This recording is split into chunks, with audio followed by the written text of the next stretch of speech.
Hi, Beno. How are you? Carlos, nice to see you. Can you see me? Yes, I see you very well. And you look, and you Wow. look, and you look very good. Not as good as your room behind you. with a lot of books, right? Right. Yeah, it's So, apart so quite well. Yes. no, the connection. I've been following the thread of people having problems to connect, but I didn't. I followed the advice of using the confirmation email, and it worked. It worked perfectly well. No, I was attending the opening, and I guess um, they have only one, in fact, going on. You can have both at the same time for all the time. So they led into the B just now, before they said it's starting soon. And yeah, I think I will need probably 5 minutes to give an overview who is the key ideas and how the development of it, and then I leave it to you. I don't know if Mampela will be with us. You know the circumstances. Yes. So I'm not sure she will. I'm not sure she Yeah, will. of course. It's not officially announced. So if she's on screen, I give her the floor, and if not, that's Anne is starting then. Good. My voice is still a little bit strange. It was a very strange cold. A lot of people who had it at the same time have still the same problem weeks after the cold, that the voice is a little bit damaged. It's very strange. I can't get over it. Yeah, and a colleague of ours, you have exchanged with her, Philippa Baumgartner. Yeah. She has also got one of those colds, and we had today the weekly meeting of the team with the co-presidents and the rest of the staff, and she had the same situation, still with a half of her voice. Well, more than half, but you could notice, that. Yeah, it's people in Switzerland and here, not other parts of the world. It's apparently just a specific tribe of cold. Okay. Oh my God. How are you doing with COVID in your area around Jena? Around Jena, the surroundings of Jena is quite heavy. It's like Czech Republic, it's 1,200 or 1,300. Jena itself is also higher than the German average. A little bit the same like Switzerland, a little bit lower than Switzerland. I mean, as long as you are not affected, that's not a problem. You shouldn't get sick. So the hospitals are full. I'm going to Switzerland next week, and actually this Sunday I will fly on Sunday. Yeah. And I've noticed now that I will need a PCR test to enter the country. Hopefully, Spain is not in the list of countries with a concern, with a variant of concern. So we don't need to. I don't need to have to take quarantine for the moment. I knock on wood that this does not change from now to Sunday. So yeah. I mean, I guess this is very much related to the. Mampela is in. Is she? Hi, Beno. Can you all hear me? See me? Hi, Mampela. But that's Paul. Paul Shivastava. How are you, Paul? I am doing okay. It's taken me 50 minutes to get into this room. Wow. I had to shut down my whole computer. Mampela has joined also. You see, I can't see you. I see. I have to put standard. Right. I'm seeing you. Right.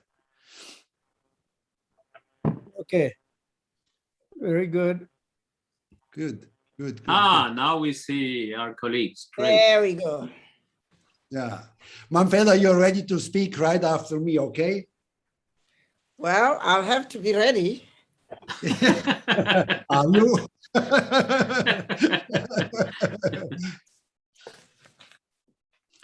How do we see that if you are online or not? Will they give us a sign? I am online, am I not? No, I mean, I don't know. No, the session, yeah, I think. I Says it's recording. I think we are online now. The Yes. session is being recorded.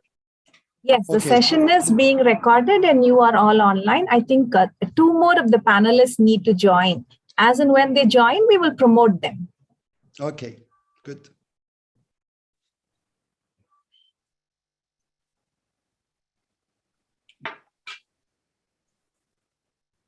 Who is missing then?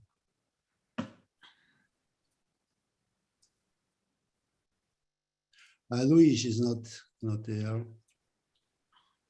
Luyf may be a little bit. Dr. And Howard. Howard is also missing. Luyf may be a little bit late. He's in another meeting. I think he's later on, so we can start before he's joining, I guess. Would that be okay, technically? You can begin anytime you want, Dr. Wellen. Okay. Whenever they join, we will promote them as panelists. Okay. So you let us know when we can start, right? You can begin now, please. Okay. Yeah. Okay. Yeah, let's start then. Dear participants, dear viewers from far and nearby, I'm pleased to welcome you to the session on the Vienna Declaration on Higher Education and Learning. First of all, I would like to thank Gary and the organizing committee for the invitation, and of course also to the panelists for their committed participation. Before I leave the floor to them, please allow me to give a very short overview on the background, aims and claims, as well as the content of the Vienna Declaration.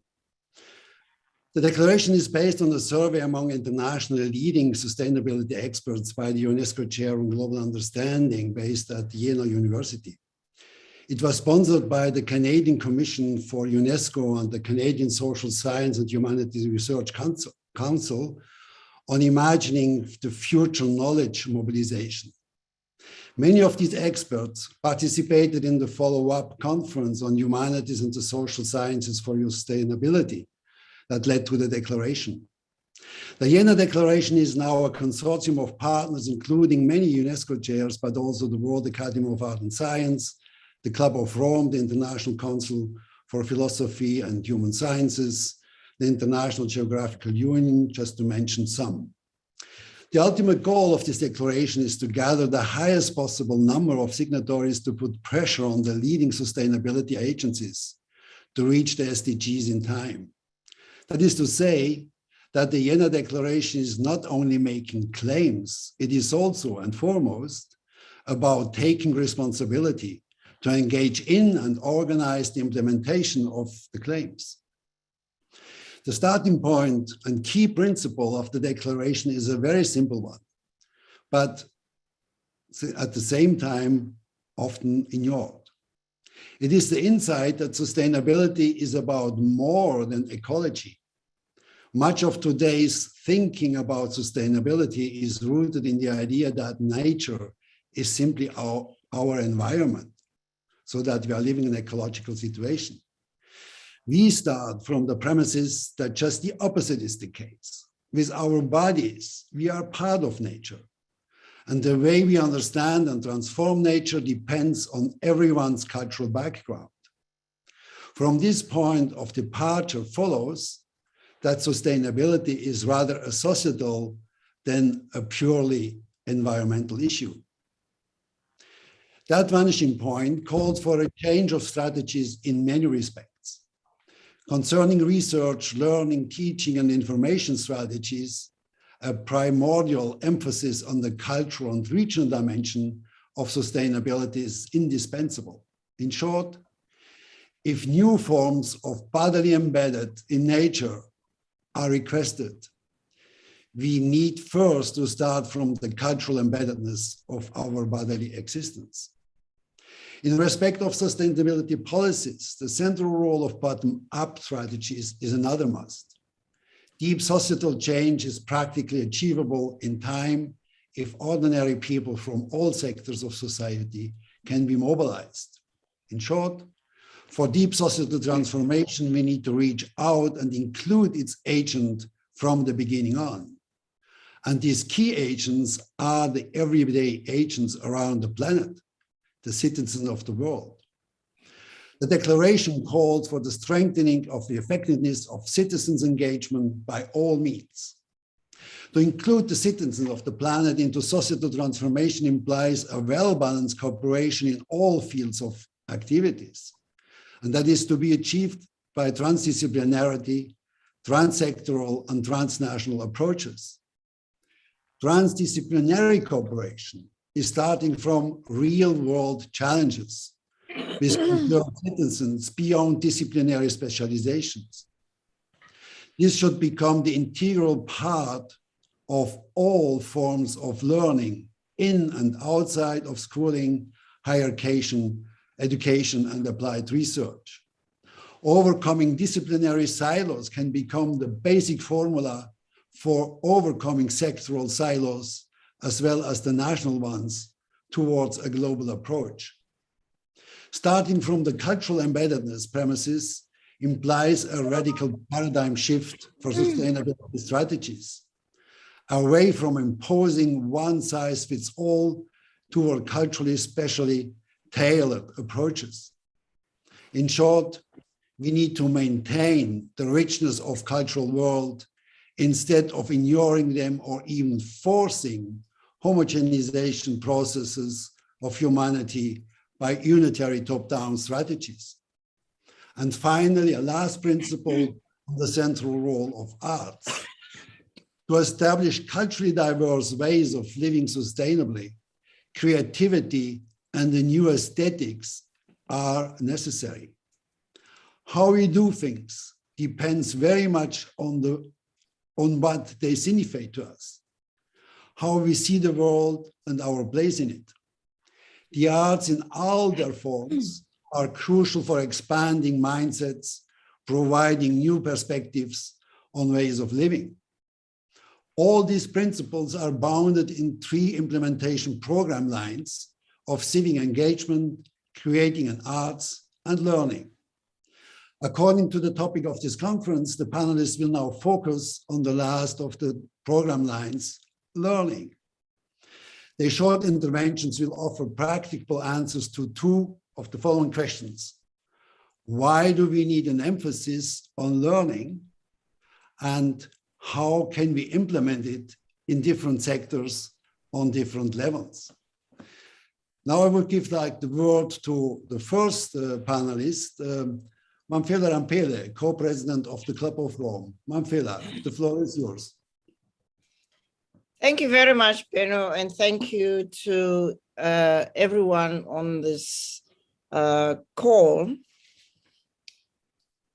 The last few months, I think, have made me even more aware of the growing demand for transformation of learning.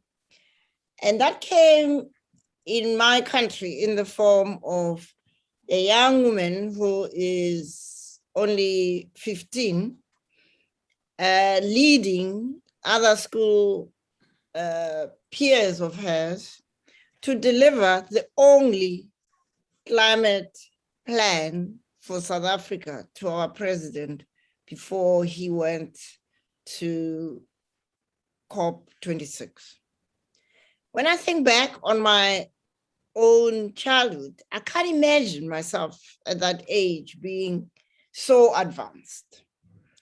And that simply reinforces, in my view, the urgency of transforming the way we think about learning, the way we think about education, because young people are demanding it. I also had the good fortune of visiting St. Gallen's University. I was with Carlos during my 3 weeks visit to Europe. And St. Gallen's has got a very strong relationship with the Club of Rome because it was one of the first places where the Limits to Growth report was presented. But what is really exciting about St. Gallen's is how the young people there are leading the change for education and learning that is about promoting global equity for a healthy planet. What struck me is they gave us bags, as they always give you bags with goodies when you leave a place. And on one of the bags was written this very powerful message. And I think that's the message we should approach this discussion with. That in everything we do, we must lead with the next generations in mind. And if we approach the transformation of learning with the next generation in mind, we'll go beyond what is known and be bolder in exploring what are the new possibilities. I think we have experienced enough over the last 3 years of how radically changed our global environment is, with COVID reminding us very clearly about our interconnectedness and interdependence and the uselessness of boundaries, whether they be national boundaries or disciplinary boundaries or any boundary. And so I believe that the General Declaration couldn't have come at a better time in terms of the opportunity to situate our discussions in real life experiences of people. I sense a greater willingness of people, particularly young people, particularly women across my country, my continent, and our global community for mindset change, to think anew and differently about things, and to see the multiple linkages between one's understanding of the self, one's understanding of the relationship with others, and one's understanding of being as part of multiple linkages in the web of life. And this creates a very rich environment in which to think about learning. And so I just want to leave it to the rest of my colleagues to put their pennies worth. Thank you, Anfela. Next speaker is Anne Sneek, a philosopher of education from the University of Leuven. Anne, the floor is yours. Yes, thank you. I've been working for the past 3 years with teams of students from different backgrounds who are looking for answers they feel their university courses are not offering them. If school strike manifestations is where they express their anger and fear, our program allows them to reclaim education and to co-create an inspiring vision of the future and to feel empowered to bring it about. The program offers safe spaces where students work in team on a challenge of their choice, always in dialogue with actors in the local or international community who explore sustainable practices or regenerative, decolonial business models. The students understand that in those niches, the cultural shift is already manifesting itself, and that gives them hope. Thereby, the learning process matters much more than the product. The learners understand that at the heart of the program is learning to align ourselves again with life as an organic, self-organizing process. And that is more meaningful than finding a solution to a man-made problem without questioning the attitude that engendered this problem in the first place. Of course, technological solutions can be part of becoming the custodian species again, as indigenous people have done for thousands of years. But if you learn only about the technologies, as happens currently in our highly specialist faculties, it's as if you're driving a car while you only see the dashboard, but not the landscape out there. To understand the landscape, you have to get out of the closed system of a lab and engage with the land and the communities that thrive on it. Students from the first year have started coaches learning the next year, and so on. We are now in the third year, and the program is gradually proliferating, entirely led by the students themselves, and the results are impressive. The urgent question is how higher education can provide the encouragement, the logistical support, and the valorization of this kind of learning to become available for all young people. More and more actors from the industry are saying that they do not need graduates who have learned specific solutions, but who can deal with complexity and co-create new approaches as the context in which they operate is changing at dramatic rates.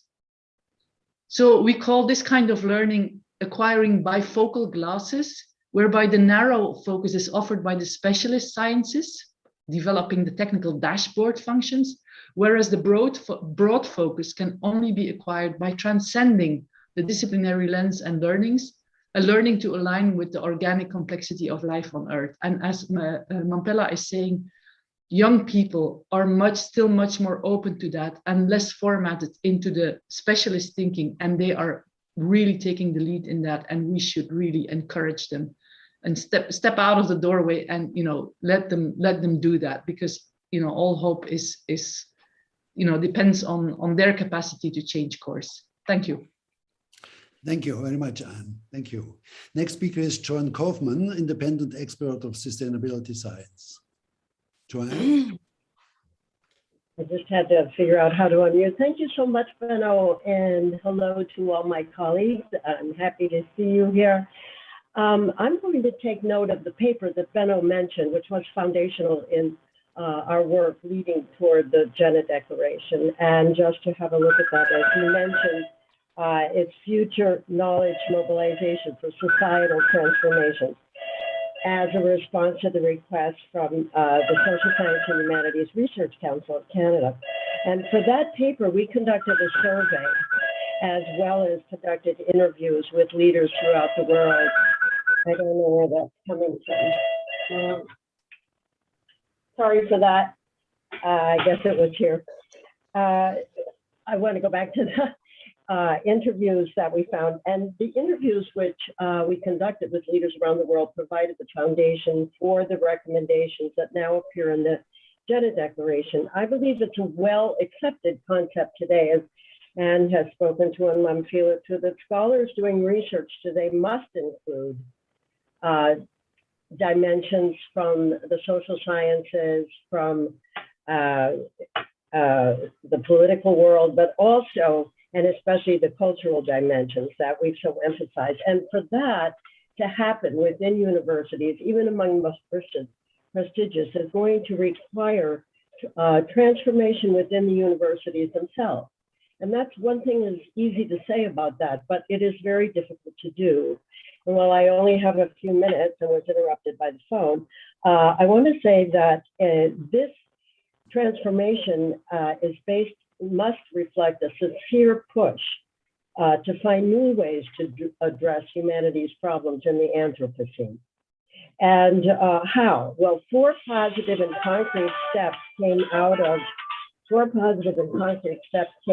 of the work that we did on the paper. And the first one I would point to is to encourage scientists, scholars from all disciplines to be authentic partners in the production of knowledge, rather than focus on better communication, better ways to deliver what they already know, but rather to work as true and authentic partners with students across disciplines and with experts outside of the academic community too. The second is to restructure the academic career reward system to promote these new kind of partnerships. That is clear. Third would be to provide more opportunities for engagement with civil society and with the arts. And this has been sorely lacking in some, but we're moving forward in that direction. And fourth, to work diligently and proactively with funders Why is this important? Because they can drive the way research is organized. And so to work with them to help us to do what we want to do and to achieve in transformations in the universities is key. So I would say the Gender Declaration is in part based on this study and provides a kind of roadmap for how universities can move toward this transformation. I think that's what's important about it. There are signs appearing that we can get this done and thus contribute to the movement that we all want to see. Thank you so much. Thank you, Joanne. Our next speaker is Fatwa Guidi, cultural anthropologist from the University of California. Fatwa, the floor is yours.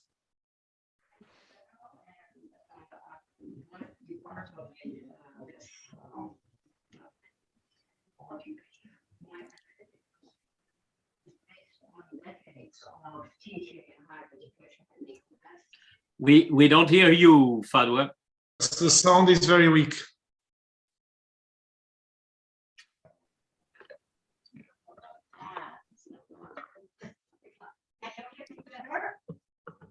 A little bit, not much.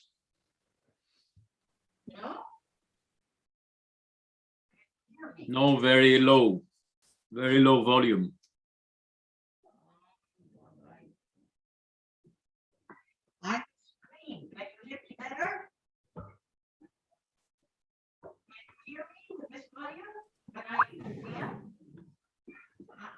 Sometimes rejoining helps, Fatwa. So if you could try that.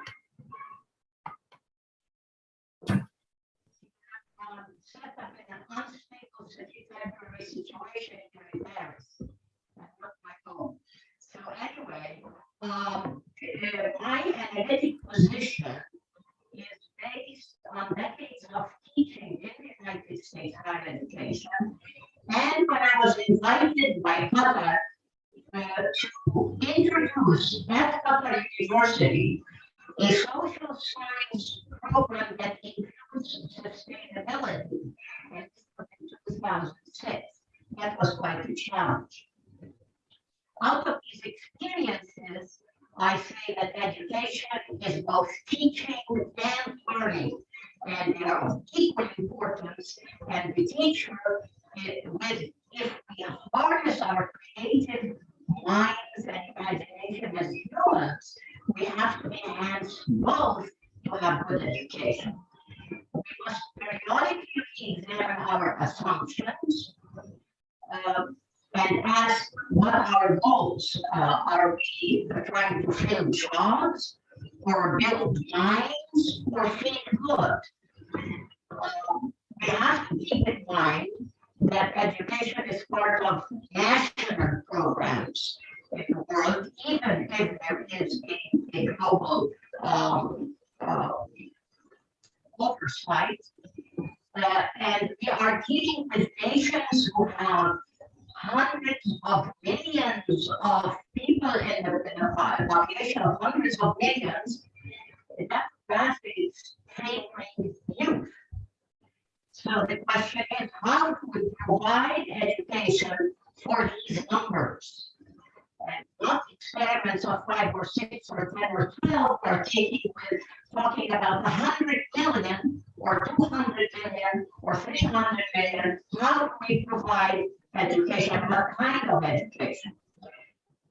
If we eliminate expertise, who will tell the anxious people of the world today what COVID-19 is or is not scientifically? Who will safeguard the health of its people?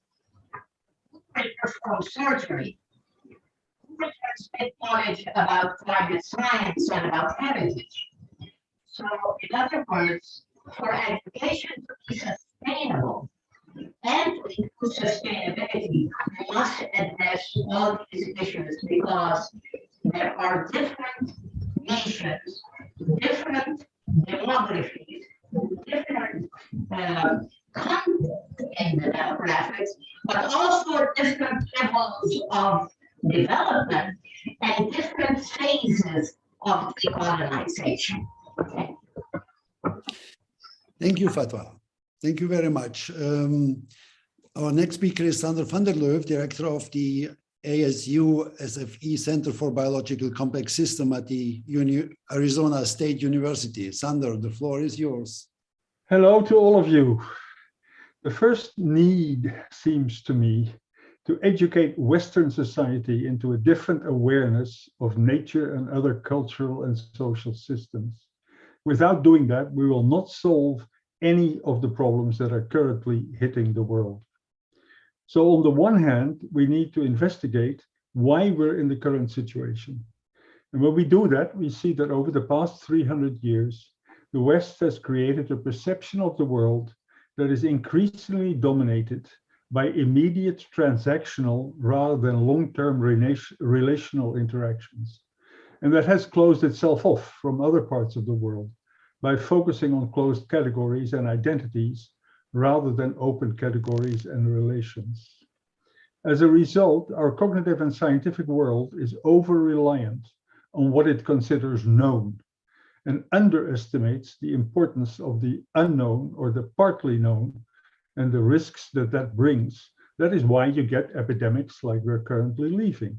Very interesting work there has been done by Nicholas Taleb. On the other hand, we need to think explicitly about the future.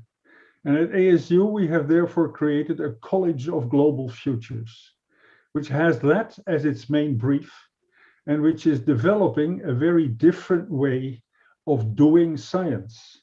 Because our current science is heavily dominated by the fact that career-wise, since the founding of the British the Royal Academy, we have basically been focusing on the relationship between past and present, because you had to prove everything. And for the future, you couldn't prove anything. So to have a good career, you had to look at the relationship between past and present and explain the present. So what we need to do is to very fundamentally rethink our own way of thinking. Now, one of the things that cognitive science teaches us is that unlearning is much more difficult than learning. And that, for me, is the main reason for focusing on education. We need to start at the very cradle of people's thinking. We need to do that by mutual learning instead of thinking, teaching, because if we only teach, we actually take existing ideas. So the focus of the changes in the education system should be, for me, on opening it up to other perspectives, to overcome silo effects, to move away from linear to systemic thinking by immersive education. And I will end with 4 practical steps that I think can be taken. One of them is as early as possible, and when I say that, I mean kindergarten or earlier, we should induce a shift from truths to alternative options. A teacher in kindergarten is focused in 2 different directions. He has to socialize the children and he has to stimulate their learning. And the easy way to do those together is to actually talk about truths and get children to adopt particular views of the world. But that is not what we need. There are always alternatives, and they should learn very early as possible, how to decide between alternatives. We should reconnect nature and culture by increasing education in natural environments. I have seen a wonderful example of that in Japan, where all the classes are in the forest, and only if it rains really, really badly are they allowed to go inside. That is, I think, another way in which we can promote things. But then we should reconnect the Western mindset with those of other cultures. And we have in the West a long set of programs that actually try and teach people from the developing world, from the South, Western ideas. I think we should invert that program, and we should bring Western students to the developing world. Invert, for example, a program such as MasterCard runs, where it brings African students to the United States. I think it would be much more productive if we got American students to learn what is going on in other parts of the world. So then last of all, I would like to go for a critical approach to the information revolution. I worked on this, and I personally think that the information revolution is aggravating our problems in a major way rather than helping them be solved. Thank you very much.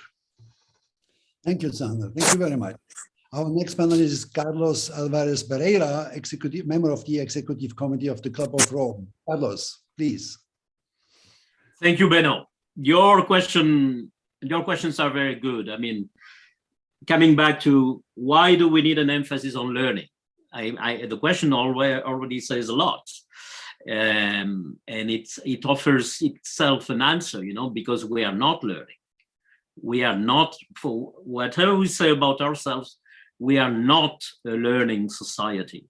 And here I take the word learning in its deep sense. The deep sense that Nora Bateson uses when she says there is no difference between living and learning, and there is no learning which is not mutual, building on what Sandra just said. So from this point of view, we are not learning because we are not changing the course. Our self-destructive course, we are not changing it. You only learn when you change, which means also that learning involves all capacities, all human capacities, not the rational mind only. It has to be embodied. It has to mobilize all sources of knowledge, all threads of knowledge, traditional indigenous knowledge and the most modern of science. But this is not happening, and we are not answering the questions which are critical for the future of humanity, for the survival of humanity. Let me put an example with something which is, a topic of debate almost everywhere. Energy transition. The way we are framing this, first, we are not learning, not yet, or not fast enough learning that we should stop using fossil fuels. So 1 century or a bit more ago, we learned that fossil fuels were a fantastic source of energy, and we are stuck there, not learning any new response. But then the next level of learning is, okay, we shouldn't use fossil fuels. Let's use renewable energies, as if it was just a matter of a technical option, a technical decision, and with all what it implies. But if we continue taking for granted that we need for our well-being more and more energy per capita, we are doomed anyway with renewables, which are not completely renewables. Let's not cheat ourselves. If we stay in the framing of we need more and more and more to chase after well-being while never reaching it, the renewable energies will not do the job. So we need to learn something at a different level, which requires a complete reframing of the question. And for that, all what we call disciplines need to be involved, because we need to learn that the question is not what kind of sources of energy we use. The question is what makes human well-being and human health. And we know that since the very beginning of times, I would say, and this is why humanities is so important to remind us. When you have the recent studies by Harvard saying, oh, you know what makes people feel good and being healthy? Relationships with other humans, with all life and their evolution over time. Okay, so we knew that, and that's what we need to shift to a relational culture. And that is what I call learning. And it is already happening in many places, but we have to pay much more attention to the places where this is happening. Thank you. Thank you, Carlos. This is a perfect final sentence leading to Luyf Osterbeck, the president of the International Council for Philosophy and the Human Sciences. Luyf, please. Thank you very much, Benno. First of all, thank you and congratulations for this session. And I apologize for arriving a couple of minutes late, but I was having some difficulties in my connection. Trying to be very brief, because this is, of course, a very extended topic. So I will basically raise points here. The first one is overcoming. We have the idea we need to overcome a series of things. Overcoming is a difficult exercise because we need to overcome the divides we have without throwing what the positive elements may exist in current situation. For example, we must overcome silos in knowledge, but we don't wish to destroy the disciplines. We have to overcome borders, but we don't wish to destroy identities. We have to overcome inequality and unbalances, but we don't wish to impose new monolithic views on what the future should be. And in fact, many, Carlos just mentioned the energetic transition. And in this case, as in many others, often the discourse of sustainability resembles a lot a dictatorial approach to our challenges in the future. We need to overcome current mindsets, which organize everything in dichotomies, the developed and the underdeveloped, the North and the South, the individual and the collective, the human and the natural, etc. We need to integrate these. But when integrating, we also understand that this integration is a very complex thing because, for example, we all agree that one of the big mistakes is the divide between the humans and the nature. But at the same time, only humans think of the nature. This is why I couldn't agree more with Benno when he says that the issues of nature and environment are human issues. They are human issues, and we have that responsibility. So one of the naive things we should not fall into is to think that we are capable of thinking completely beyond ourselves. This doesn't exist. We can try to actually think from within nature. That's the challenge. But thinking from within nature doesn't mean we will ever have the perspectives that other species, for example, may have. So this leads us to the needs of doing certain things. Learning is crucial, learning to adapt, and even more, learning to transform from within nature. In that process, value the different as a strength. And again, this is very difficult. To move from an agenda which is focused on problems into an agenda focused on dilemma, which implies, among other things, bridging different types of knowledge, valuing different types of knowledge, but I would stress valuing within that science, not science as a religion, but science as a fantastic tool to precisely overcome the divides and the problems we have today. We have to be very careful. We are walking in a very thin thread.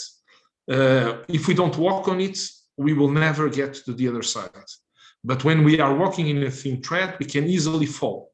Fall is, for example, open the terrain for anti-science, to absolute relativism, and for people like Donald Trump or those who think that the planet is a disk, is a flat disk. We are not in that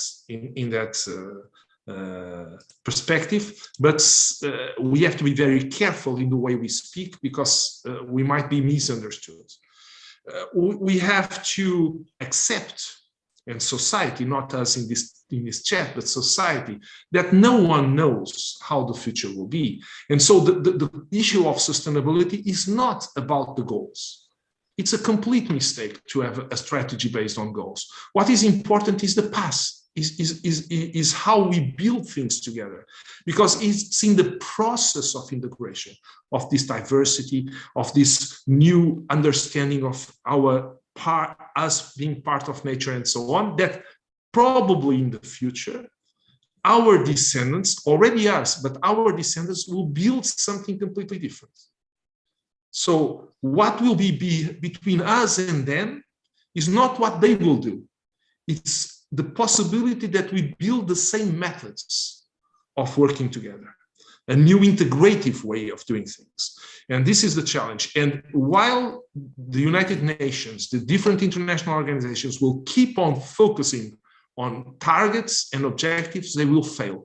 They have failed all the time, and they will keep on failing because they are impossible to achieve. Having said this, life takes care of itself. We may have agendas focused on the immediate term. We may have a strategy that only sees problems and not dilemmas. We may forget about the mid and long term, but then life comes back. And I think the pandemic is an expression of that, not the virus, but the human reaction to it. That's what is interesting. For the first time ever in the history of humans, the absolute majority of humans, regardless of their geographical location and cultural traditions, took the same option, which was to protect the life of everyone. The traditional strategies of any societies in face of plagues, epidemics, and so on was to isolate the injured, those who had the disease, and to keep on running life as usual. Actually, this was, with different discourses, the approach of the majority of governments and the majority of institutions. Let's get life back to where it was 2 years ago. But that's not what humans are doing. They are doing something else. And they are valuing else. And when valuing else, in practice, they are experiencing this reconnection with nature. They are doing it. But let's not be, and this is my view, I would not say SIPS as this position, but let's not be naive. Many things will be destroyed in the process. Nation states will be part of that eventually.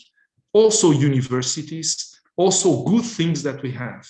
For example, indicators in studies that have been conducted in the last 2 years, including one that I have coordinated, to my surprise, only 1/3 of the people responding to inquiries in territories in Europe and South America consider liberty as an important value.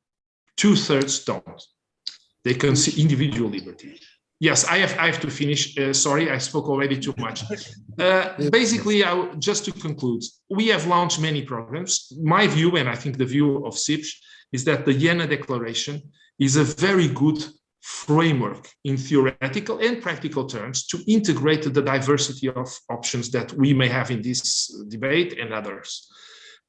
Having said this, we need to bridge the Jena Declaration with tools that exist, for example, the Futures of Education, for example, Bridges as a new program of UNESCO.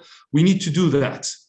Some will be more theoretical and therefore more far-reaching in strategic terms. That's the Jena Declarations. Other ones will be more pragmatic and territory-based. That's it. Thank you, and sorry for speaking so long. Okay, thank you very much, Luis. Next speaker is Howard Blumenthal, founder of Kids on Earth, producer of Reinventing School from University of Pennsylvania. Howard, the floor is yours. Thank you. And I'm on the road today, so apologies for connection issues and all that. You can all hear me okay? Yeah? Okay, good.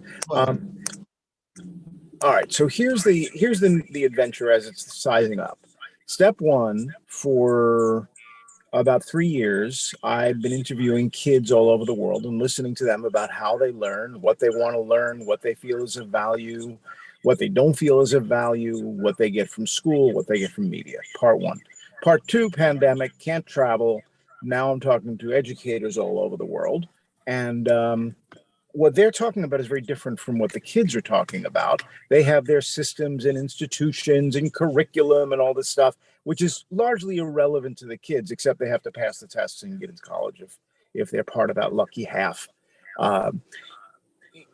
That mismatch has really driven me towards something new, and that's the reason I'm in the car today.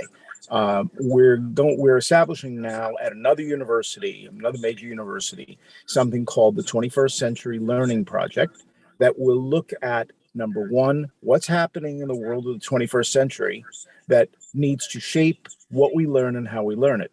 Number two, what have we learned about how the human mind and kids and education and learning and individual learning and all of that, how does that work now, and how does that compare with 2000, and what is it likely to look at in 2050 or 2040? And then the third piece is, what do we need to do politically, socially, emotionally to get from where we are today to the place we need to be, which certainly encompasses well-being, education, sustainability, understanding of environment, all the themes that we've talked over and over again that are so central to the Declaration.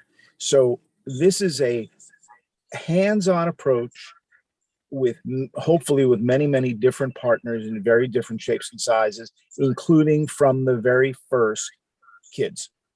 So we will be connecting seniors with kids, government officials with creative people, all of that, to get this conversation going in a meaningful way. There's plenty of theory. We can talk theory endlessly. I want to dig into this and really make sure that we are moving something along, and I want to be able to do it on a large scale enough basis that it matters, which is why I'm starting with in addition to University of Pennsylvania, but I'm starting now with another university specifically to work on this project. And then we will begin to look for probably 5 different university partners, institutional partners of various sorts to round this out. But from the start, global effort, lots of people involved from lots of different points of view, very much in parallel with the Declaration.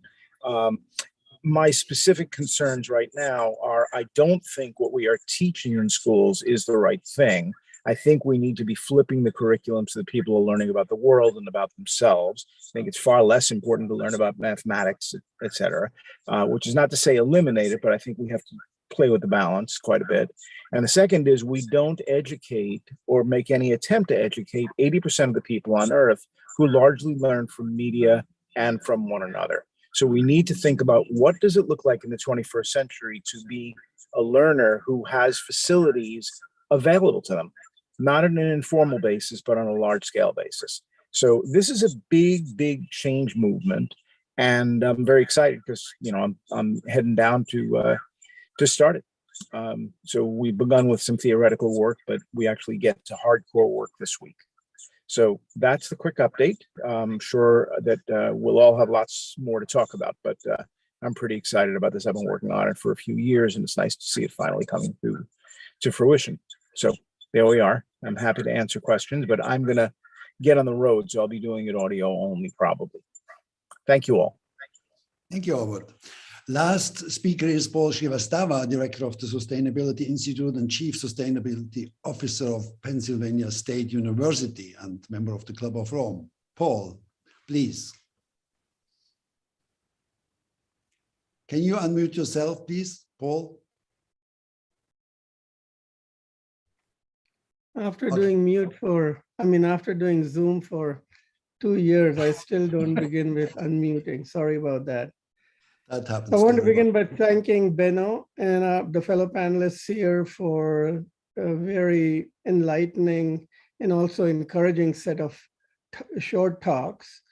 It's very stimulating to me, and I've already learned so much this morning. This panel is devoted to discussing inclusive learning in global higher education. Learning and knowledge, to me, are prerequisites for sustainability, as is apparent by now, and for implementing sustainable development goals. The institutional mechanism for global higher education and learning are universities and colleges. So if we want to transform learning and have the new kind of visionary learning that Carlos and Mamfela and all the other panelists, Howard, everybody has referred to earlier, we will need to change these universities and colleges. In my 3 minutes, I want to make a few basic observations about change in higher education institutions that I've been serving for over 43 years, and mostly in the context of universities in the US. So higher education institutions are very mature, stable, and conservative, almost hidebound organizations. And by that, I mean inflexible, ultra-conservative, they lack in pliancy and flexibility, and they adhere closely to their underlying interests. They have evolved and succeeded over the last 300 years. So they believe that their model of education and their approaches are fundamentally sound. They are very difficult to change. And in large part, the only change acceptable is incremental, small, not transformative, not revolutionary. My second observation is that sustainability in higher education is a topic of secondary interest. It is not a formal discipline yet. It is not an easily fundable research area. It is understood in narrow terms within disciplinary boundaries or organizational practices such as recycling or food waste reduction or clean energy or green campus, etc. Yes, there are some new schools of sustainability that have been formed in the past 3 years, but the mainstream of higher education have not adopted a genuinely holistic, transdisciplinary, and universal definition of sustainability or approaches to sustainability. Each institution supports some fragment of sustainability that fits into its own needs, resources, and ongoing interests. The third observation I want to make is that most universities believe that they are on the right track in producing expert knowledge and transmitting it via education. They do not see that the Anthropocene is a major discontinuity. As this panel, many of you have already emphasized, that questions the basic role and function of universities. They believe that they can continue to make progress by tweaking and adjusting their basic strategies, systems, and practices, and do not require radical self-transformation.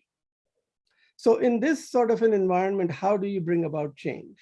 My own practical solution has been to put yourself into the fight. Disruption begins at home. If you want to disrupt the system, you have to be engaged. Engage with the micro practices of colleges and universities, with people, systems, and programs. Become an embodied form of the change we seek in every situation. And that will slowly shift practices one at a time. This is a long, slow process. So we need to be patient, and we all need to be engaged. This will not happen with 1 or 2 people changing. It will require all of us participating. So I'll stop over here. I'm happy to discuss this further and explore further barriers and solutions as we move into the discussion. Thank you very much. Thank you, Paul. Thank you very much to all of you. I tried to summarize a little bit, not having the idea that I can put emphasis on all different points that have been mentioned. And you can maybe reflect on the question, what are the obstacles to our practical proposition and how we could overcome them. I just got the information from the administrator. We can extend the session for more than, for another half an hour until 2:30. 5:30 our time. So I would say, before I give the floor back to you, there have been several points made directly and indirectly. I would say one of the points that have been mentioned by several is we need to learn how to learn. We are so much trained to teach, to tell others how to things to do. After we have learned abstract things, we are not used to learn together with with students and the civic society. We believe, academics believe they know in any case better, and they try to teach everyone. So this has also strong post-colonial implications that are mentioned by Manfela and Anne, and also others, that we should invite other people, like Sandra said, to learn from them, and not only to invite them to tell them how things to do. So I think that's quite complicated.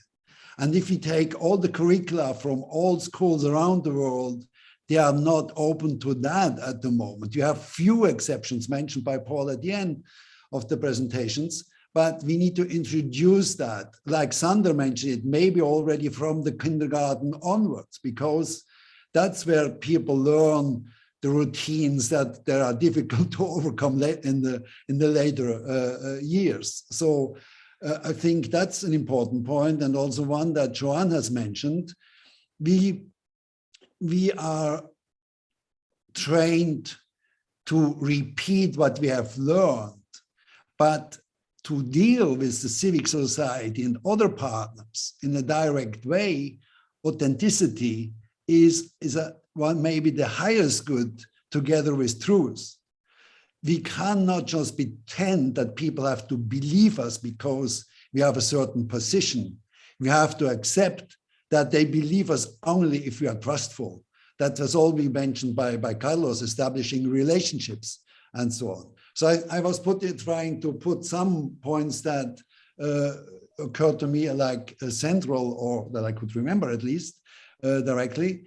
So I would give the word back to you, and responding to that or answering to the question I asked, what are the main obstacles to overcome, to be overcome from the current situation to a better form of knowledge transmission in both ways? Just raise your hand or give me a sign on Paul, and then Carlos. That's how I see them. I thought her hand was up before me. Okay, so. I didn't see that. Also, okay, Anne, go ahead. And Joanne also is ahead of me, so I'll take it after Anne and Joanne. Okay, then Anne, Joanne, Paul, and Carlos, okay? Thank you. And I think the lock-ins are quite clear. They've been mentioned by Joanne, the funding, the career evaluations, and those are, as Paul was saying, these are all things that are very, very hard to change, or only very incrementally. But I think we keep overlooking the biggest power of resilience, and that is the young people themselves.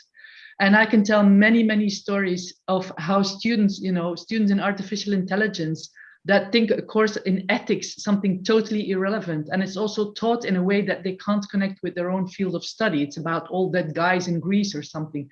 So they created a discussion group with students in philosophy and students in computer sciences or whatever, artificial intelligence, and they started debating with each other. And the philosophy students, they had their background, their disciplinary background. It was good, they could sort of transfer concepts like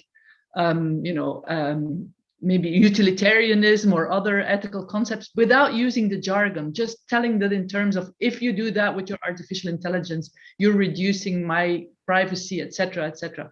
And so after 3 months' time, they said they could see that the students in artificial intelligence were starting to discuss among themselves, if we develop this whatever algorithm in such a way, are we then not being utilitarianist?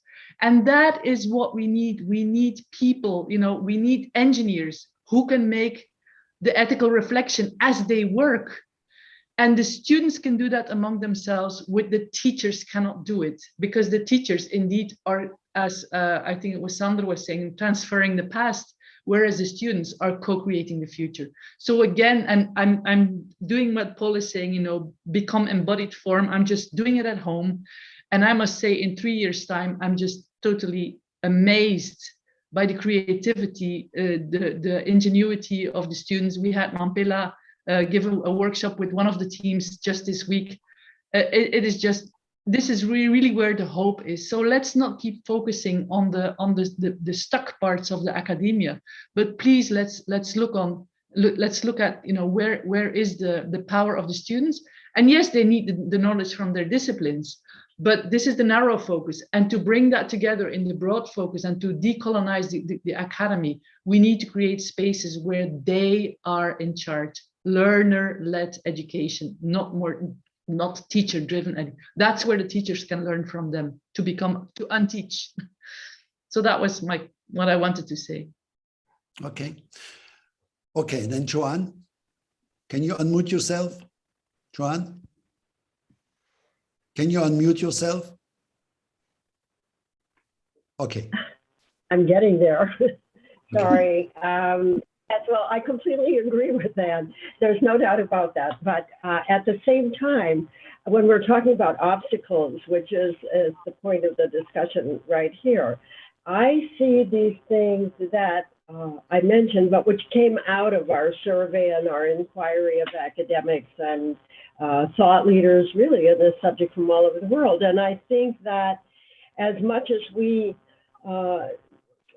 it's important to have this inspiration coming from the students. And I know from my experience at MIT that is the students who led the change. And there's been tremendous change at the Institute with regards to sustainability and sustainable development. When we started the Alliance for Global Sustainability, that word was anathema to within MIT, as Paul has pointed out. And it's taken these 20 years for them to just to get over that. But today, 100% of the undergraduate students at MIT, 100%, it's a shocking data point, take over a quarter of their courses in the humanities and the social sciences and the arts. And very much this is being driven by a concern about sustainability. So I think, I just want to raise, when we're talking about obstacles, I still think that the obstacles of the lack of the rewards for career development in academia, the lack of demands from funding agencies that could drive these changes, demand that these kind of programs be happening. Like Luyf said, something's got to be broken before we can get something new. Not you, Luyf, but the program. And I just, so I think we shouldn't lose sight of those changes that have to happen too, especially people who are driven. I think those are big obstacles. Mm-hmm. Okay. Thank you very much, Joanne. And Paul, after Paul, Carlos, and then Manfila and Fatwa. Since there are so many people who want to talk, I will just take 30 seconds. And I will say that everything that Anne just said, she said it better than I can. So instead of saying it again, I'll pause for 10 seconds so all of you can reflect what Anne said about authenticity, about students driving the learning, about actually living within the learning spaces and letting them do it. So I'll just stop over here. But I request 5 seconds of silence before the next speaker.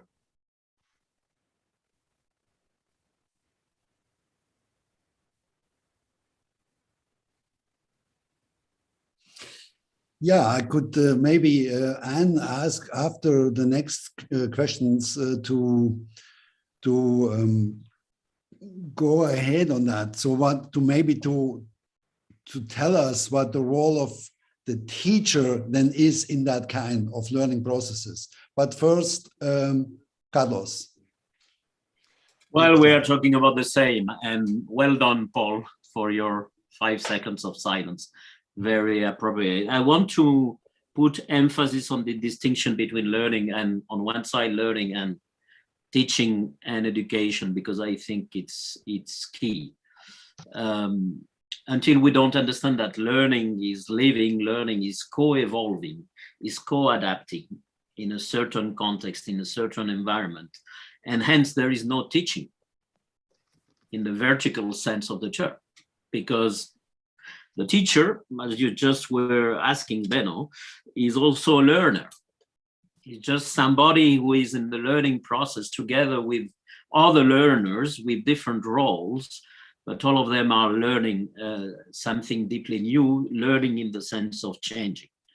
While education and most of the educational institutions we have nowadays deserve the connection of the etymology of the word education with the word duce, like Mussolini, Education, it's about leading people. It reflects that it is about power. Karl Deutsch said very long ago that power is the ability not to have to learn anything. So so power would be the opposite of learning. I would say today that modernity with a capital M has shown an extraordinary capacity in learning all kinds of things to avoid learning, to avoid questioning the fundamentals of power. So we develop all kinds of technologies in order to avoid asking the deeper questions and learning the deeper lessons that we already know, by the way. And colonization has been mentioned several times. I mean, we see that nowadays there is no developed, quote unquote, country who is officially racist, and all of them lament colonization. But no one would go to question, to face the fact that the power they have today comes from that process. So we don't want to judge that, right? So we leave everything as it is. Sometimes we apologize, we say, oh, it was terrible, but we don't go beyond that. And that process of going beyond is where learning happens. And again, as I said before, this is happening in many places, not in the radar, typically invisible, typically by outstanding people applying pedagogies which exist since at least 1 century. Coming back to the point of Paul on the conservatism, of course, if educational systems are about power, they are inherently conservative. We don't need new pedagogies. We just need to apply those that we are crafted a long time ago. And this is done by outstanding people, outstanding in humility, I would say, creating the conditions for people to learn by themselves and allowing people to get out of helplessness and saying, yes, you are able, you are capable, you can learn by themselves. Let's allow life to be again, as a friend of us says, Navya Sandhi. So I wanted to put emphasis on this nature of what I understand is the nature of deep learning, the deep learning we need. Thank you very much, Carlos. Manfreda, please.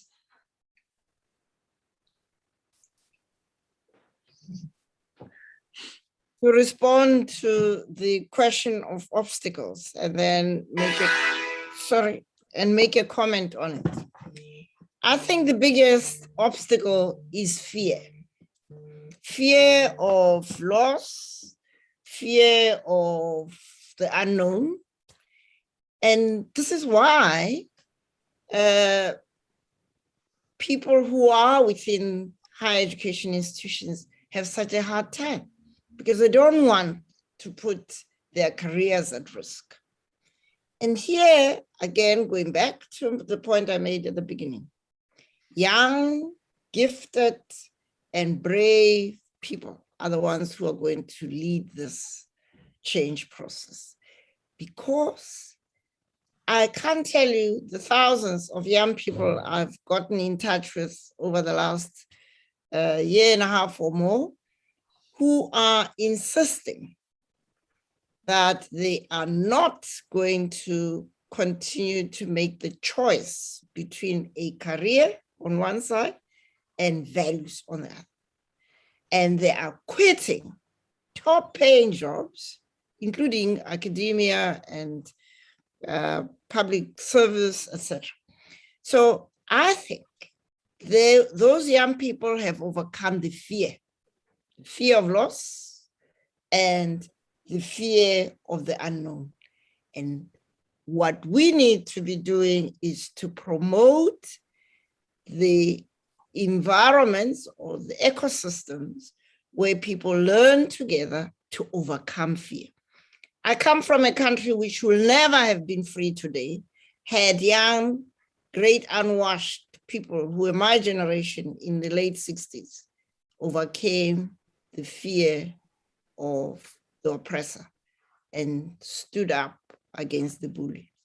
And today, we need to stand up against our own fears so we can be free to learn anew. Yeah, thank you very much. But could you a little bit maybe explore about the circumstances that could help people to get rid of their fear? I mean, people are, in many countries, I guess, teachers are in fear to lose, as you said, their position. So we need other career plans, over career constellations, and over evaluation systems. So do you have any idea of such a change of evaluation system of teachers or learners could be designed? You know, Benno, it's not about giving people an alternative thing to replace the career. The beauty of what I'm talking about is the confronting fear is about getting insight to learn who you are. And when you've learned who you are, which is what we had to do as young students in the 80s, in the 60s, where we were called non-Europeans by your ancestors and others, non-European in Africa. Now, when you wake up to the fact that, hey, how can anybody rock up at my house and say, you don't belong here? Now, the day you realize that you are complicit in allowing that person to call you that, that's the day you lose your fear. And again, when you look at the fear of academics, the fear of whoever, is irrational. Because quite frankly, if academics were to say, or travel inside themselves and really ask themselves, what is of value in being in a learning institution? And they discover the power, the resilience of these young people. It's such a much more enjoyable process of being an academic than battling this. Well, I've been to these institutions, I've learned one of them. It's the irrationality of the fear that one has to help people to see. Because when they see the irrationality, then they embrace life. Life, as I think it was you or somebody else who said that life takes care of itself. But fear kills life because it kills the spark in every human being to become the best image that you were created in. The best. There's only one of you in the world, and you have a purpose here to flower so that others can flower next to you. Now, really, now you're going to go to your ancestors not having done that job? No, Benno. Okay, thank you. Paul has to leave soon, so I would like to give first the word back to Paul and then to Fatwa, if that's okay for Fatwa. Okay, I will make this short. I have put into the chat room 2 additional obstacles, very practical ones that I encounter in my day-to-day work. So please take a look. One of them is the business model or the financial model of the university is built around fear. It has all the elements of the problems that we face in the real world, and they're worried about different things. So that adds to the fear element that has been talked about. And secondly, I think this is very fundamental. I did not consider this before, that faculty and particularly administrators do not understand sustainability. They do not take seriously the challenges of the Anthropocene. They fit it into their existing worldviews. I'm at a university that is one of the strongest in climate action research. We have 400 researchers doing climate or carbon cycle research. We have more authors in IPCC than virtually any other university in the world because we are so big. We have a large population. And at the same time, we don't have a climate action plan yet. And our president, who is going to be departing in 6 months, is a climate scientist. And to bring this to the attention to the administration, we had to use students, because students are saying, we don't buy your research. It's not trickling into the courses. It is, we feel unprepared and we feel scared about going out into the world because we don't know what the climate altered world is going to look like. So my conclusion from this is that we need to teach ourselves. We might be experts in some small domain, but we are not experts in life, and we are not experts in the future. So with that, I have to just jump off because I'm 15 minutes late for another meeting. Thank you very much. Okay, thank you, Paul. Take care. Fatwa, it's your turn now. Unmute I yourself. hope you can hear me. It's a little bit better, but not perfect. Go ahead. Okay, I'm just emphasizing what Sandra said, which is very important, the part of finding yourself. I mean, I am thinking about Egypt, the 110 million people today, after 2 revolutions, trying to reform education and create for the people after a long period of colonization by different people, and then extremism, the kind of extremist thought that was trying to run education and the country. And I think that people lost contact. They were told that there was ancient Egypt, and that was it, and then there was something else now. And they lost the sense of continuity with their past. And what the reform system is doing now is reconnecting them with their past using many different ways. And that is working wonders because the young people now are seeing continuity in their identity from thousands of years still today. Fatwa, I'm sorry, but you are very difficult to understand. It's a broken line, and could you put your comment in the chat, and then I could transfer it to the rest of the group. Okay.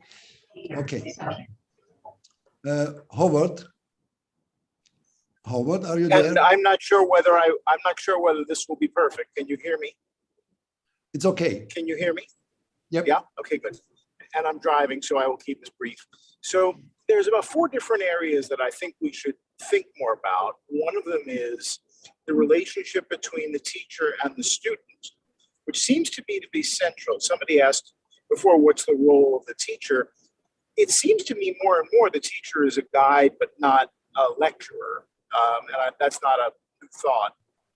But the two of them are surrounded by this education system that seems to work against their best interest for learning. And I think there's 2 reasons for that we have to really work through. One is, I'm not sure that we're all in agreement about what needs to be learned. And 2, I'm not sure that we are in agreement about how it needs to be learned. I don't know that teaching is the ideal verb at this point. I think that there's another idea here that's much more student-centered but guided. And that's what I'm working on this new project. How do we learn? What is the best way to do it? Should we be relying more on technology or less on technology? Do we need more teachers? And if we do, should 75% of them be female as they are now? What is the power structure that they have to work within? Are they stuck with curriculum? So I'm sort of at a more practical level than some of what we're talking about, because these questions have some answers, but largely the research is not done. So we want to come in and identify, this is what we know, this is what we don't know, this is what needs to be triggered in research, it needs to be done globally, and we need to do this from the start, rather than having a lot of different ideas floating around, however promising it may be. There really isn't a discipline to this, and there needs to be, so that we have a framework and a guide to be able to move forward. Right now, it's just too many of the same conversations. We want to try to break that pattern. And organize this in a way that everybody can kind of go, oh, okay, that's what is clear. At least we know the research. We can react emotionally to it. We can decide not to pay attention to it, but at least let's have a baseline. So again, I'll keep it brief, but if there's questions, please ask. Yeah, thank you, Howard. Luyf, several speakers also in the opening session have mentioned the core importance of the humanities in the sustainability learning. So what is your view as president of the International Council of the Humanities? What is the status of the debate inside ZIPSH about the humanities and sustainability policies and learning? Thank you, Benno.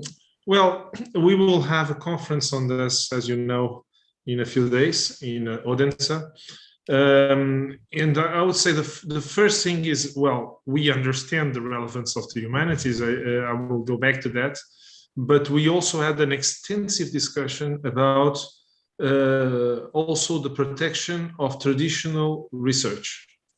This in the context of the discussions on the contribution of academia at large and the need for transdisciplinarity and so on. Sometimes, not because it's our intention, but the way it is then embraced by institutions is to build a sort of superficial blah blah about transdisciplinarity and breaking the silos, etc., paying the cost of destroying fundamental research in various disciplines. I give you one simple example. Last week, we have sponsored the establishment of a World Philology Union. Philology being a very old field of humanities, which for some reason had no international academic organization. Now, philology is disappearing in most parts of the Western world. Some languages, unspoken languages, it's a fact, have no longer scholars. This is not the case of Greek and Roman, but it's the case of many other fundamental languages. And to understand that destroying the learning of ancient languages is a shortcut to destroy contemporary cultural linguistic diversity is crucial. So it's the same process. And I would say the first attention we have to do is the same way that when we talk about embracing different knowledges and co-construction of knowledge, the cost cannot be the destruction of scientific knowledge, cannot be the destruction of disciplinary research, because without disciplines, you don't have interdisciplinarity. That's simple. So destroying a discipline is the same thing as destroying a human group, a language, a cultural tradition. Then, of course, there is a specific role for the humanities. Some of us will think they are sciences, others have a different perspective. But in any case, the role of the humanities is precisely to integrate, to reconnect. The method of the analysis and of deductive reasoning is not the typical method of the humanities. Inductivity and making sense from the particular into the general and reconnecting what seems to be loose bits and pieces, this is what the humanities do.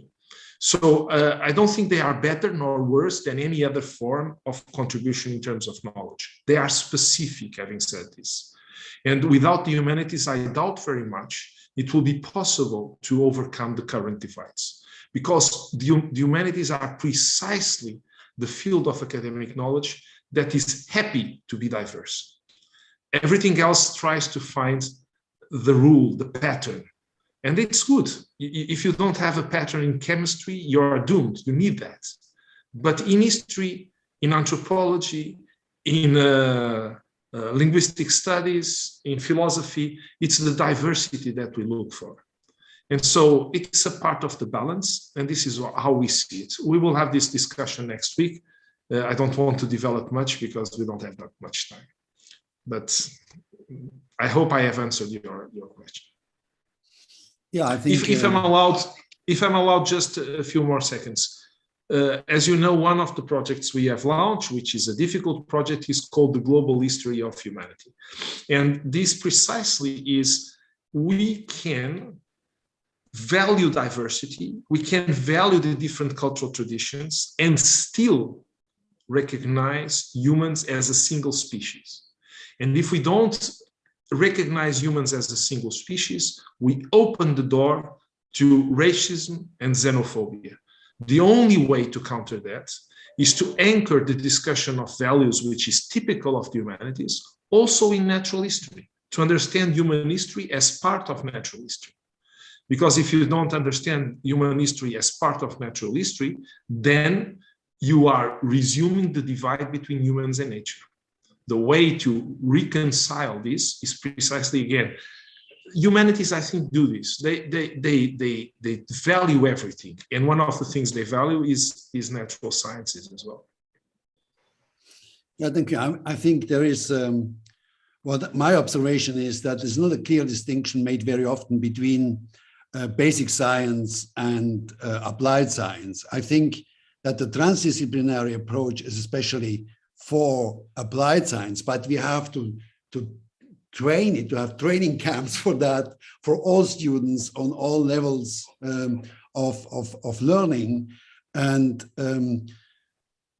but I think it wouldn't be very helpful to give up all disciplinary organization of knowledge. But we have to but we can see with the pandemic, if scientists speak to the general public, that's very complicated. It's in general a mess because scientists have different views and people want to have a clear recipe how to act.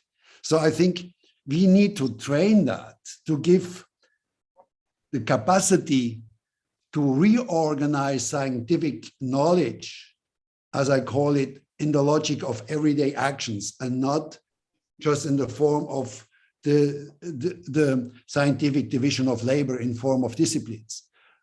What we are doing now is cutting everyday life in disciplinary fields. People don't live in disciplinary fields, they live their life. And we have to reorganize the knowledge for these practical purposes of everyday life. That's how I see it. Maybe Manfela has another view on that, or Carlos?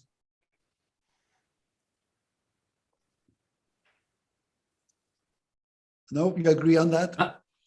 Well, my view is that we should, I don't know how to do that, but we should forget about the word discipline.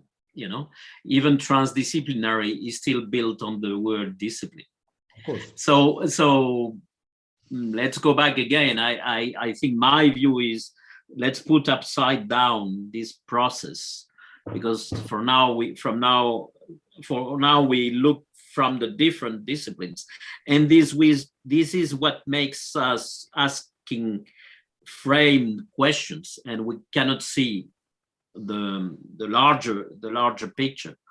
If we start from the questions we need to address and that we are not addressing, and then from there convoke the different knowledge which come from all disciplines, but also all threads of knowledge which are nowadays neglected, you know, and particularly indigenous knowledge and cultural traditions, where relationality is built in and is still very much alive, like Ubuntu in Africa and others. So that would be my 2 cents on that, Bill. Okay, we are nearly end of time, but there are two requests, Carlos and Anne. Sorry, Luyf and Anne. Sorry, Carlos. If I can react in just a few seconds, it's an emotion, a very strong emotion that I feel in this moment, because for the first time I have a disagreement with Carlos, which is a great thing. we never disagree, so thank you very much, Benno, for this opportunity. I think that, well, you know, all of you, I think that I'm a prehistorian, and when you look at prehistoric societies and traditional societies, they all have experts. When disciplines are about expertise, No individual is capable of deepening knowledge about everything. So any person is capable of having an integrated, an holistic understanding of processes. But then an expert is an expert. In Paleolithic, 2 million years ago, you had experts in producing some types of lithic technology. Not everyone could. Not everyone could do Lascaux or Altamira. So what university does is simply organize in another scale what any traditional society does. In that sense, you need disciplines, I think. And then the problem is not having disciplines. The problem is thinking the disciplines are the objective. And the disciplines are only pieces of the machine. End of the story. Thank you very much. Sorry to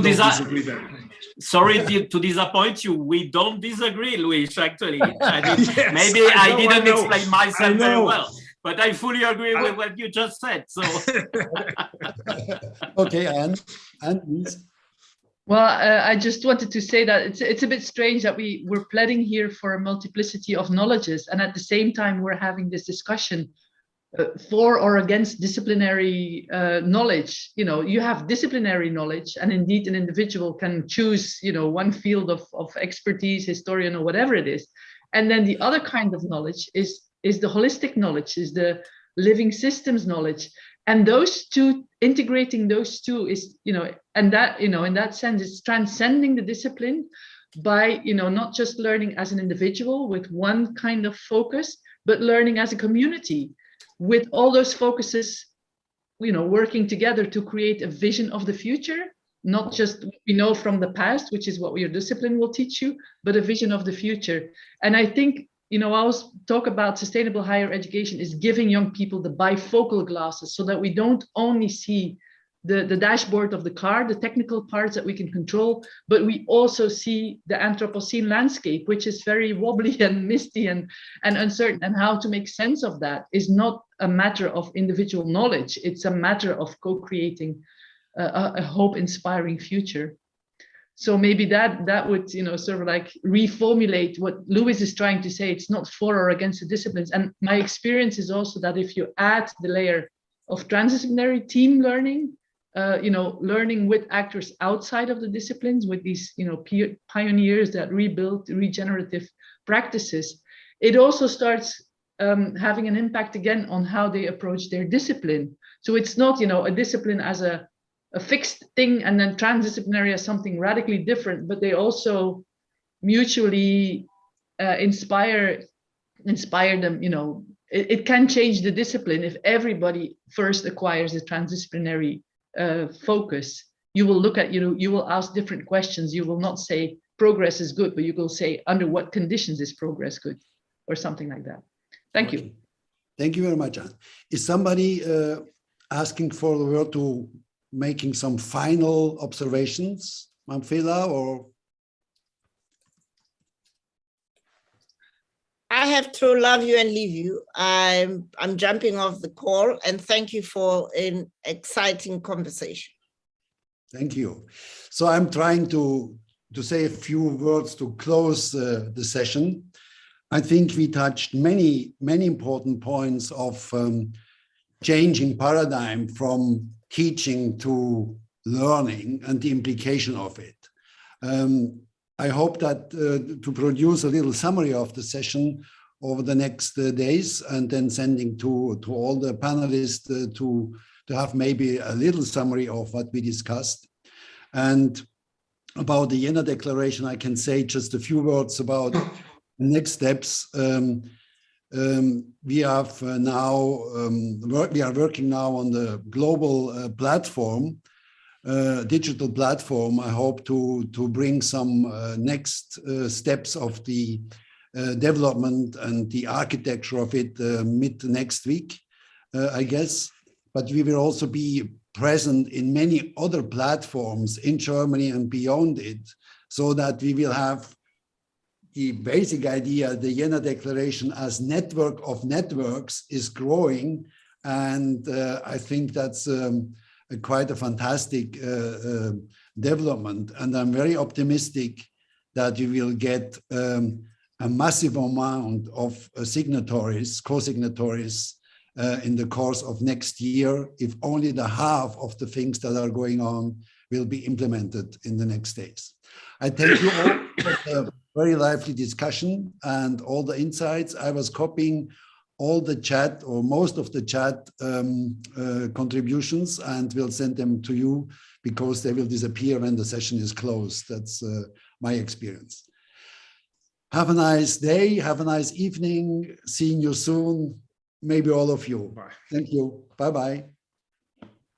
Thank you, Benno. Bye-bye. Thank you. Bye-bye.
Hello.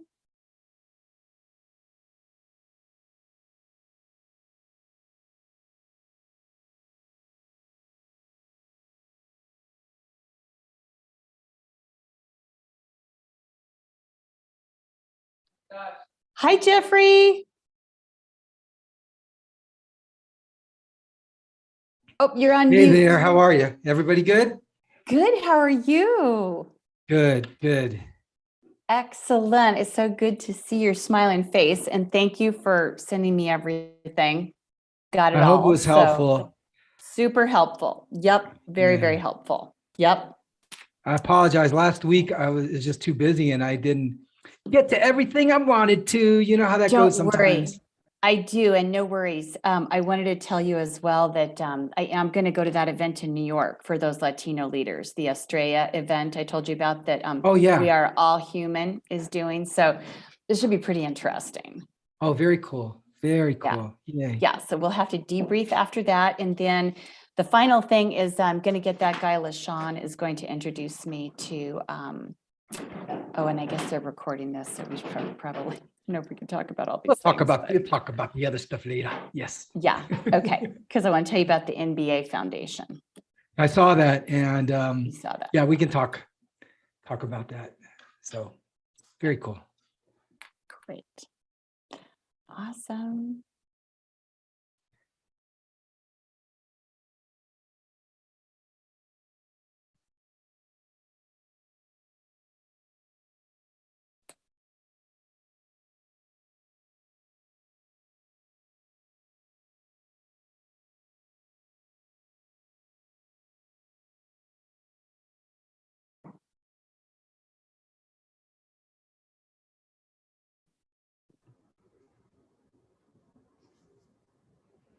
Hi, Carol.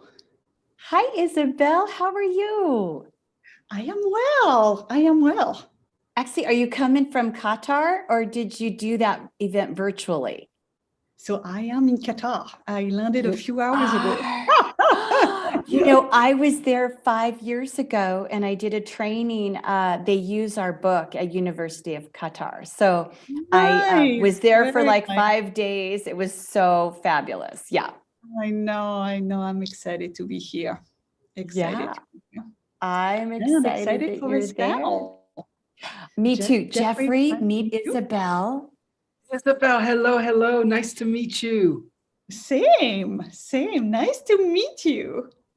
Excellent. Anyone who's in I call it the web, the ecosystem of Carol Carter is an immediate friend. That's just how it goes in our world.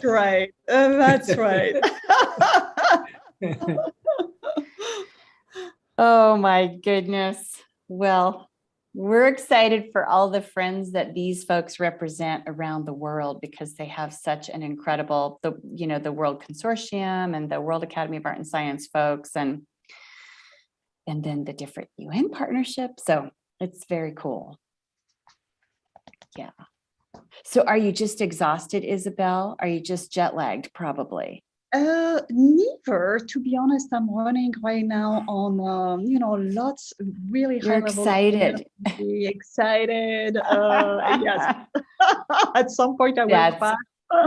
Right. Oh my goodness. There's Dr. Swayze. Yep. She just got here. And just so you all know, Tim just had a meeting like from his president. And so I'm going to share a little bit about him, but he's going to join us a little later after the intro.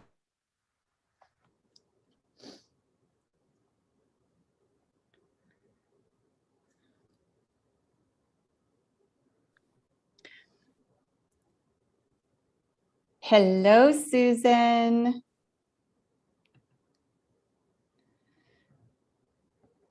Hi, I'm trying to figure out the virtual background. No worries. Do you want Celeste to walk you through it? I love Celeste. Yes, please. Okay. Celeste, do you mind walking Susan through the background real quick? Hold on, because she's a lot better at this than I am. Okay. That's why I tried on my own for so long.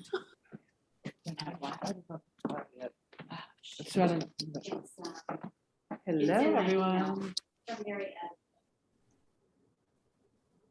Can you hear me, Susan? Hi, Celeste. Yeah, Hi. I saved it to my, I saved it. Now Oh, you saved it somewhere? Okay, so now you just, are we in Zoom? So you just go like down to where it says stop video. You know, there's a little like kind of half arrow pointing up next to stop video. Do you see that? No. Okay, so if you go down to, on my screen, it's the bottom left where you mute yourself and you can start and stop your video. Do you see that? Do you see where you mute and start your video and all that? Did I get it? It's like what you just like right where next to stop video or start video. I guess you just, there's a little. Oh, did you get it? Sorry. No, it was I wasn't even looking at you. It was your Okay, calming good. presence. I'm gonna have to read his bio, so we're starting right now. You know what I really like? Sent the What I bio. really like is that the little globe on top of Jeffrey's head looks like a little angel. Print it for me. You know, a little aureole. I'm gonna have to take a picture and send it to my wife today. That's a great idea. I know. Tim, you're here. I just told everybody. Yeah, I told everyone you might have to come in later. So do whatever you need to do. I'd have to drop about halfway through. No worries. Then you know what? Maybe what we'll do, Jeff, is maybe we'll go from Susan right to Tim. Is that okay? So Tim, you will be here for the intros. So I'll tell Celeste I don't have to introduce you. Yeah. Hello. All right, you guys. And I think Rodolfo will be joining us momentarily and then we'll get started. So I think he's coming from, they had a plenary session just now, so should be good. So good to see you all. Yay. All right, well, maybe I'm just gonna get started because we are at the top of the hour, and then when Rodolfo comes on, we'll just welcome him then. So hello, everybody. My name is Carol Carter, and this is a session for World Academy of Art and Science called the Equity Impact at Scale, Collaborations Moving the Needle of Access and Equity. I'm the founder and the CEO of Global Minded, and we're a proud World Academy of Art and Science partner dedicated to creating a diverse talent pipeline to get more women, people of color, and poverty-affected citizens into the education, economic mobility, and leadership pipeline. We do this through monthly equity events, a daily newsletter profiling role models who have overcome the odds, annual Inclusive Leader Awards, and programs which connect our least resourced students to role models, mentors, internships, and jobs. COVID has exacerbated these problems, and during the pandemic, billionaires made more money and tech giants had some of their best years ever, while essential workers and others on the front lines of healthcare and teaching struggled to just hang on. Many of our least resourced students the world over struggle to continue their education while balancing loss of family members, jobs, and housing. Today, we are here to outline equity impact at scale, and we define that as reversing generations of disparities in education, employment, housing, and health, tackling the hidden structures of power and privilege which prevent talented people from all backgrounds to get gainful employment and realize financial freedom, working with uncommon collaborators, not the usual suspects, making our circles bigger than what we typically are able to interact with, and moving from talk to action. So what matters and what works gets measured and can multiply. Education is at the heart of equity and a life of gainful advancement. So technology and open resource content holds promise for free and open education for all. Panelists we have selected today will give us a perspective on what needs to change in academics, industry, and with funders, as well as an overview of what the next generation expects and demands from the world of learning and the world of work. We'll end the session with actionable steps that you can take to be part of the collaborations and courageous process with Global Minded and the World Academy of Art and Science Inclusive Leaders. It's now my pleasure to introduce Rodolfo Fiorino. And we'll see, it looks like maybe he's a little late coming from the general session, so we'll have him introduced shortly. but he is our main trusted partner from World Academy of Art and Science. We work with him on each of these different events. And I will just go right ahead into our introductions and want to start with Dr. Swayze, and then we'll go around the room. If you can just share a brief introduction about your work, why you're passionate about equity. We'll go Susan, Tim, Jeffrey, Isabel. Thank you, Carol, for inviting me today, and thank you for Celeste for facilitating my presence. I'm so honored to be on this panel today. There are so many good things happening right now in the world of education. I know there's a lot of bad news, but there's some good news in our world, and I'm happy to talk about it today. Just quickly, so I have a doctorate and an MBA, and none of that is by chance. It was all by mentoring. Just a little kid from California, and folks thought they saw something interesting in me and good in me, and thought that they could help me do great things. And so I was adopted pretty much by my mentor, and propelled forward and did some fantastic things. And there's so many more fun things to occur. Just quickly, I'm a professor. I teach statistics and research methods. I also founded a company called Diversity Think Tank, where I'm helping organizations of smaller size, small to medium sized organizations realize their audacious goals in terms of equity, diversity, and inclusion. Thank you.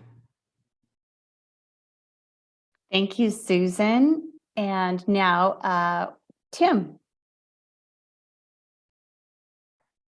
Hello, everyone. It's a pleasure to be here. Thank you very much. It's always nice to actually join a panel with global-minded Carol Carter and her unique collection of individuals. I represent Lockheed Martin.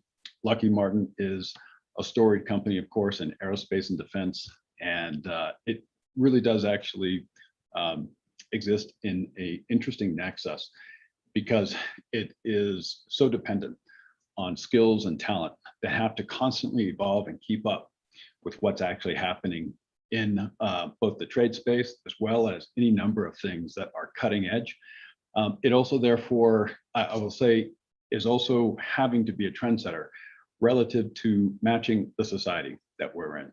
I think in the 1950s, your prototypical engineer might be a white male, et cetera. Now the diversity is so important to us.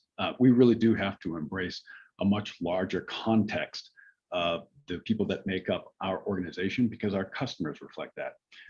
At the core, I would say to you that when I think about this, and when I talk to Carol and the rest of my colleagues on Global Minded, it really brings me back to a concept. And at Lockheed Martin, for Lockheed Martin Space, I run the business development organization. One of the things I've done here is really preach about having a customer-centric approach. Sometimes people look at you and they say, of course it's a customer-centric approach. I say, yeah, but like Copernicus, at a certain point, you go into describing to a company, you need to put the customer in the center, not the company at the center. And that's sometimes behavior and cultural shift. In this case, I would actually put it to that both the students as well as companies are the customer at the center, because this is where they meet. And I think that's part of the discussion we're having here today. So in specific, and I hope I have enough time, Carol, you'll go ahead and give me the gong. There are like four main areas that I preach inside my own company relative to having a customer-centric mindset. And if we keep in mind, in this case, customers are the student and the company, it's really starting out with a compelling vision that's linked to a promise. A brand promise of a company, and in this case, a promise to prospective students who could become employees and leaders of tomorrow, as well as a promise to the company. It's really important that we go ahead and say that these are people who are going to be the future of your enterprise. I will tell you for myself, of course, I would appear to be the prototypical white male, no doubt privileged. I grew up in some place that was absolutely outside the context of expectation of where I am today. I grew up actually as an undocumented alien. Just so happens it was on the other side of the border that most people are familiar with.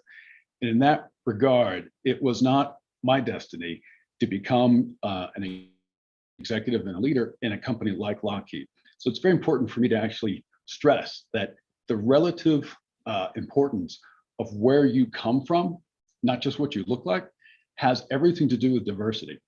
And that as we get diverse candidates, be they people of color, different religions and backgrounds, certainly, and I would stress socioeconomic backgrounds, what you get is sometimes an imposter syndrome that comes upon you. And I speak from my personal experience.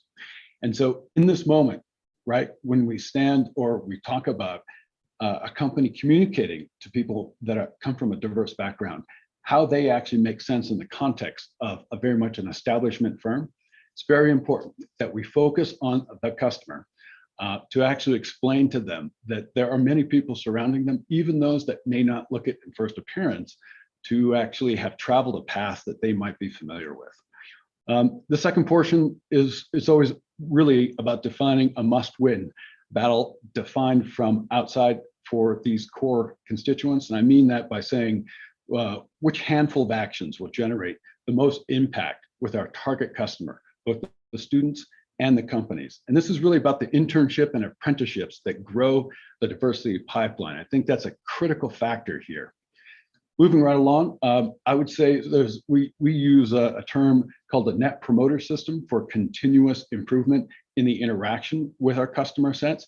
And that's really a question about how we can use customer feedback to promote everyone's learning and behavior changes. In this case, mentorships, again, that matter. It's harnessing business know-how. It's actually harnessing the diversity of perspectives. And I don't care if that's someone from a deep inner city Baltimore or someone from Appalachia that didn't have the advantages. It's very important that we bring that into the core of our operating system, our firms. And the last is something I would say, a customer experience redesign. Again, keeping in mind that we have these two different stakeholder communities that we're really speaking to here today. It's about what we put ourselves in the customer's shoes, what aspects of the experience needs to change. And thinking from the student's perspective, this is the diversity role model. From around the world, diversity helps us both with the customers here as well as the students. Where do we actually come together? And these children, I won't say children, forgive me, these young adults, in fact, are role models for many of us as we consider what our company and what our actual industry and our customer sets are going to look like tomorrow. Thank you. And Tim, just very quickly, and everyone's being flexible with us because Tim got a last minute notification. He had to see one of his presidents at Lockheed Martin this morning. So we're kind of moving some things around. Tim, before you have to jump off, can you just share a little bit? You've gone to some of the best institutions in the world, but please just share, because these are 700 of the world's leading scientists that are part of World Academy of Art and Science. Just share a little bit about how you came from, background of a single mom and poverty affected rearing, and how you got into those places of incredible education, which launched you as a person who's lived all over the world in Riyadh and Hong Kong and Kuala Lumpur and all the places that you've lived and worked. Sure.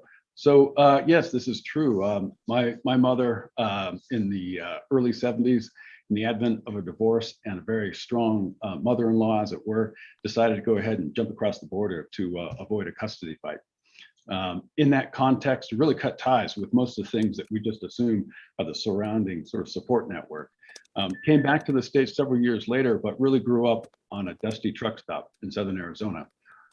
In that context, I think it's very important here to talk about role models. And in this case, I had a grandmother that was a role model. She herself grew up on a dirt farm in Georgia during the Depression. She herself then also figured out how to get an education. In her case, it was going to Boston to become a nurse. And she instilled in me the importance of education and how, coming from a background that was disadvantaged, you could always find a way. And she really set me on a course to have expectations. I think that's the critical thing about mentorship, is that we often conform to the expectations others have of us. I think that's just a truism. All you need is a few people to say, I see you in the unique instance that you're in. I see you for the strengths as well as the challenges that you have. And I'm telling you, I see a path for you. Why don't you go ahead and imagine your path? And in this case, to the point Carol was making, by the time I got through high school, I had decided I wanted to go into pre-med. And so I had volunteered all my weekends, the last 2 years of high school, to be in the emergency room in Tucson, Arizona, essentially being just hands-on. I suppose candy striper is what they call it today, just to get some hands-on experience. And that's how I got into UC Davis as a scholarship through the US Army, working as a pre-med student. As it happened prior to in the late 80s, it just turned out that we were having the end of the Cold War, and the focus really was on a peace dividend. So my scholarship went away. And what I found was, and it was one of the most important moments of my life, it felt like the plan had fallen apart, and that was a real place of despair. But it was also a signal to me that the world is what you make it. And as it turned out, I figured out how to get a scholarship to Oxford. And at that moment, I agreed with them because I said, I'd love to study law or something practical, right? You grow up disadvantaged, you're always thinking about something practical. And they said, well, we got a place for you to study history if you'll take it. And I said, good, history, I love it, I'm in. And that really set me on a course around the world. I didn't really come back to the United States for 22 years. And it allowed me to see much of the world, but it also allowed me to experience what it was like to be an outsider, something of a ghost. People can interact with you when you're living in all of these different countries, but you're not there in the context they perceive in terms of what they project for the future. And that's really a moment in which two things happen. One, you become very skilled at listening to people's meta, what they really mean, what really drives them, what's really important. And because you come from someplace that's an outsider context, that's my story. I grew up in a place I was definitely an outsider, but northern Mexico in that period of time was a very loving and careful place. The children of all the types would always be taken care of. And so I had an outsider's perspective. Now I'm living around the world, from Oxford, England to Hong Kong, Malaysia, also living in Latin America. It was actually a benefit to me to be an outsider from the very beginning because it made me empathetic. And I really did start to understand these things. And eventually, that path led me to another degree at MIT, at Sloan. And it was fascinating to me to be amidst what I would consider, my culture, my team. And yet I felt in reflection, at times, I was more of an outsider in that room than I was actually in all the other places I traveled. So from me to the rest of the organization here, I would say that we need to be careful about our labels. Diversity is very important. And one of the things that I actually bring to Lockheed Martin as I focus on business development, I really think about it as an outsider. I'm not an engineer. As I said, I finished my degree in history, but it allows me to translate what's happening amongst the customer community with the people that are on the inside. So to that extent, I do represent the promise of diversity and an outsider perspective. It's not the label or the visage that you would expect, but this is why I think it's so important that we have strong mentorships with folks that are coming in who don't feel like necessarily they fit the mold, and actually share yourself with them at great liberty and just really put it out there to tell them they're not alone, particularly if they ever feel like they are, as I said, that imposter syndrome and feeling like they're an outsider who somehow snuck in. Thank you so much, Tim. And we'll go back to doing everybody's introductions, and then we're going to get into the different points. But we wanted to accommodate that. We wanted Tim to be here with us today, and also that he's able to get to his meeting. So thanks to all of you for accommodating that. And then Rodolfo, great to see you. And we're just doing introductions quickly, and then we'll get into the meat of the program. So do you want to just go ahead and say hello? Oh, nice to see you. I apologize myself with everybody. I was a little late with another session. No worries. But I am honored to having me as your co-moderator for this session. And so I think that the point that we are facing is quite interesting, because it's so important in the sense that for me, the most crucial use of knowledge and education is to understand the importance of developing a good art, going to the core of inner education. And that's the point that you have to understand immediately to talk about equity. You know. Yeah, for You sure. you have to you have to be aware of the axis of heart and mind. Yep. That is for sure. Yeah. Well, we're delighted to do this with you today, and we hope to see you live in June, Rodolfo, in Denver. So we'll plan on that. And let's go to Jeffrey for the next introduction, and then Isabel, and then we'll get into more of our content of the program. Thank you. I just got to say, I love listening to Tim. Every time I get a chance to hear his background, it's just a reminder how lucky we all are to have someone who's in such an incredible position and yet still has the heart and the soul and the connective tissue to say, hey, I want to raise the bar, if you will, of equity for everyone. So I appreciate hearing his thoughts. Similar to Tim, not only did we dress alike today, we think alike a little bit as well. I grew up as a single mom in California. We were, part of the welfare system at the time, but we were rich in spirit, maybe not rich in the pocket. And she really pushed for opportunity for all of us.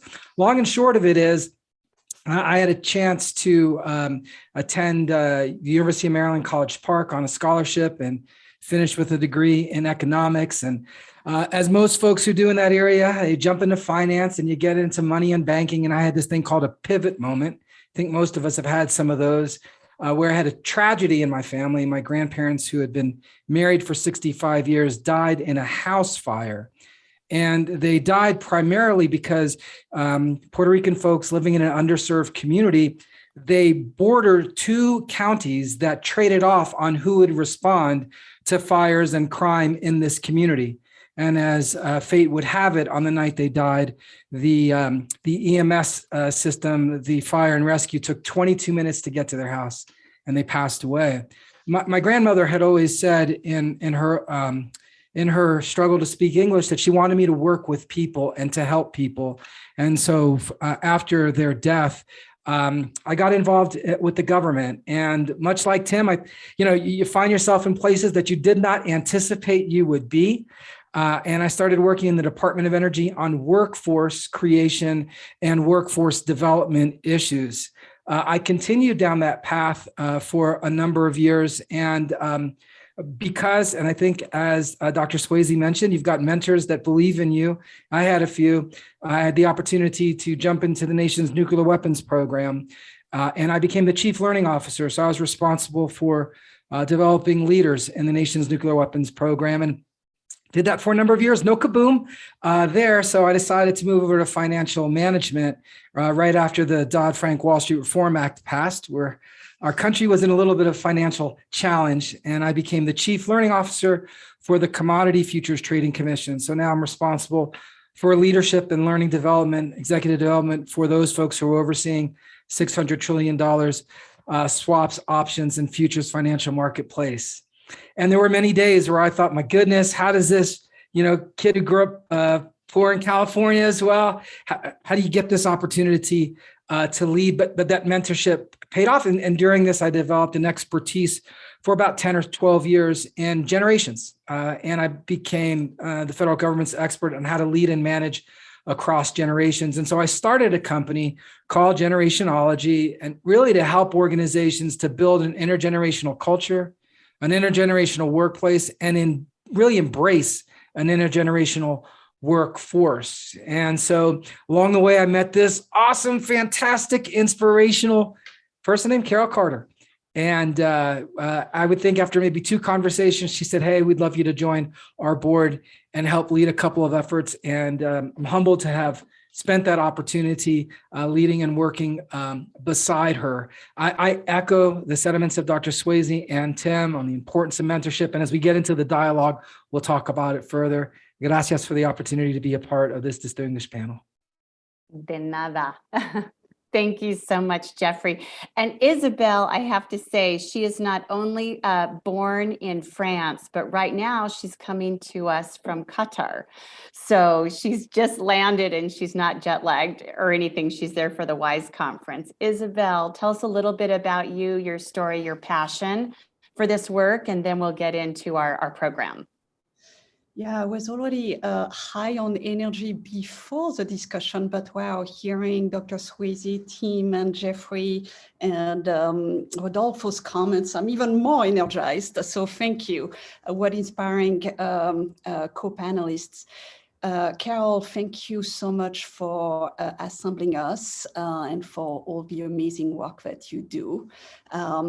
My name is Isabel Howe, and I have been working at the intersection of education, philanthropy, and impact investing now for 2 decades.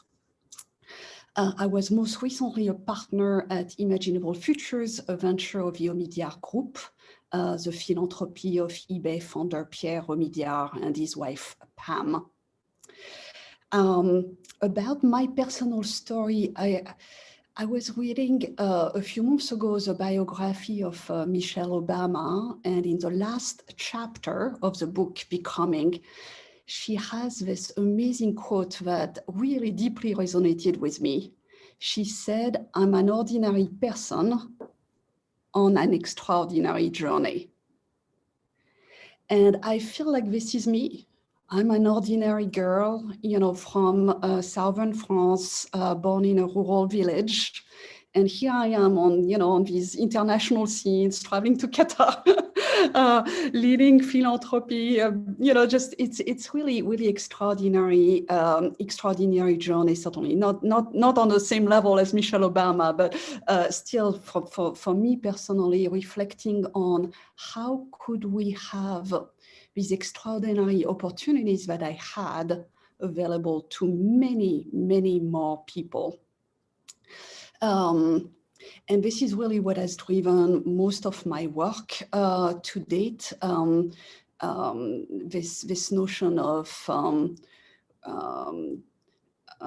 how to give access and more distributed access to talent, which is equally distributed, like I was in this rural village in southern France, more equitable. My strong belief, as you know, Carol, is that it has to start from the early years, which is where I have spent most of my professional life and my passion trying to make an indent at access to quality opportunities in the early years.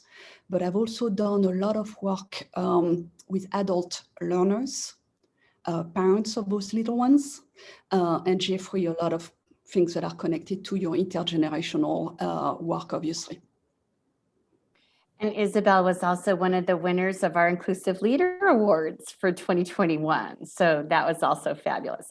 All right, well, now we're going to get into the kind of the meat of our program, and we're going to kick it off with Dr. Swayze to look at what needs to be different, Dr. Swayze, in academia for us to be able to move these major levers of access and equity. We know that a lot of institutions of higher learning are hierarchical, patriarchal places of privilege. And so would love your insights for our listeners on that.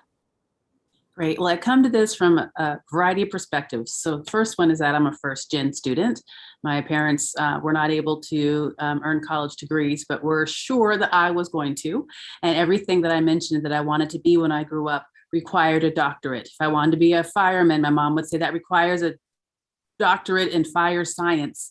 If I wanted if I wanted to design a car, that requires a doctorate in design of cars. Like it was always a doctorate. So it was always in my mind. So people would say to me, "What do you want to be outside the house?" My answer would be a college student, because my mother said so.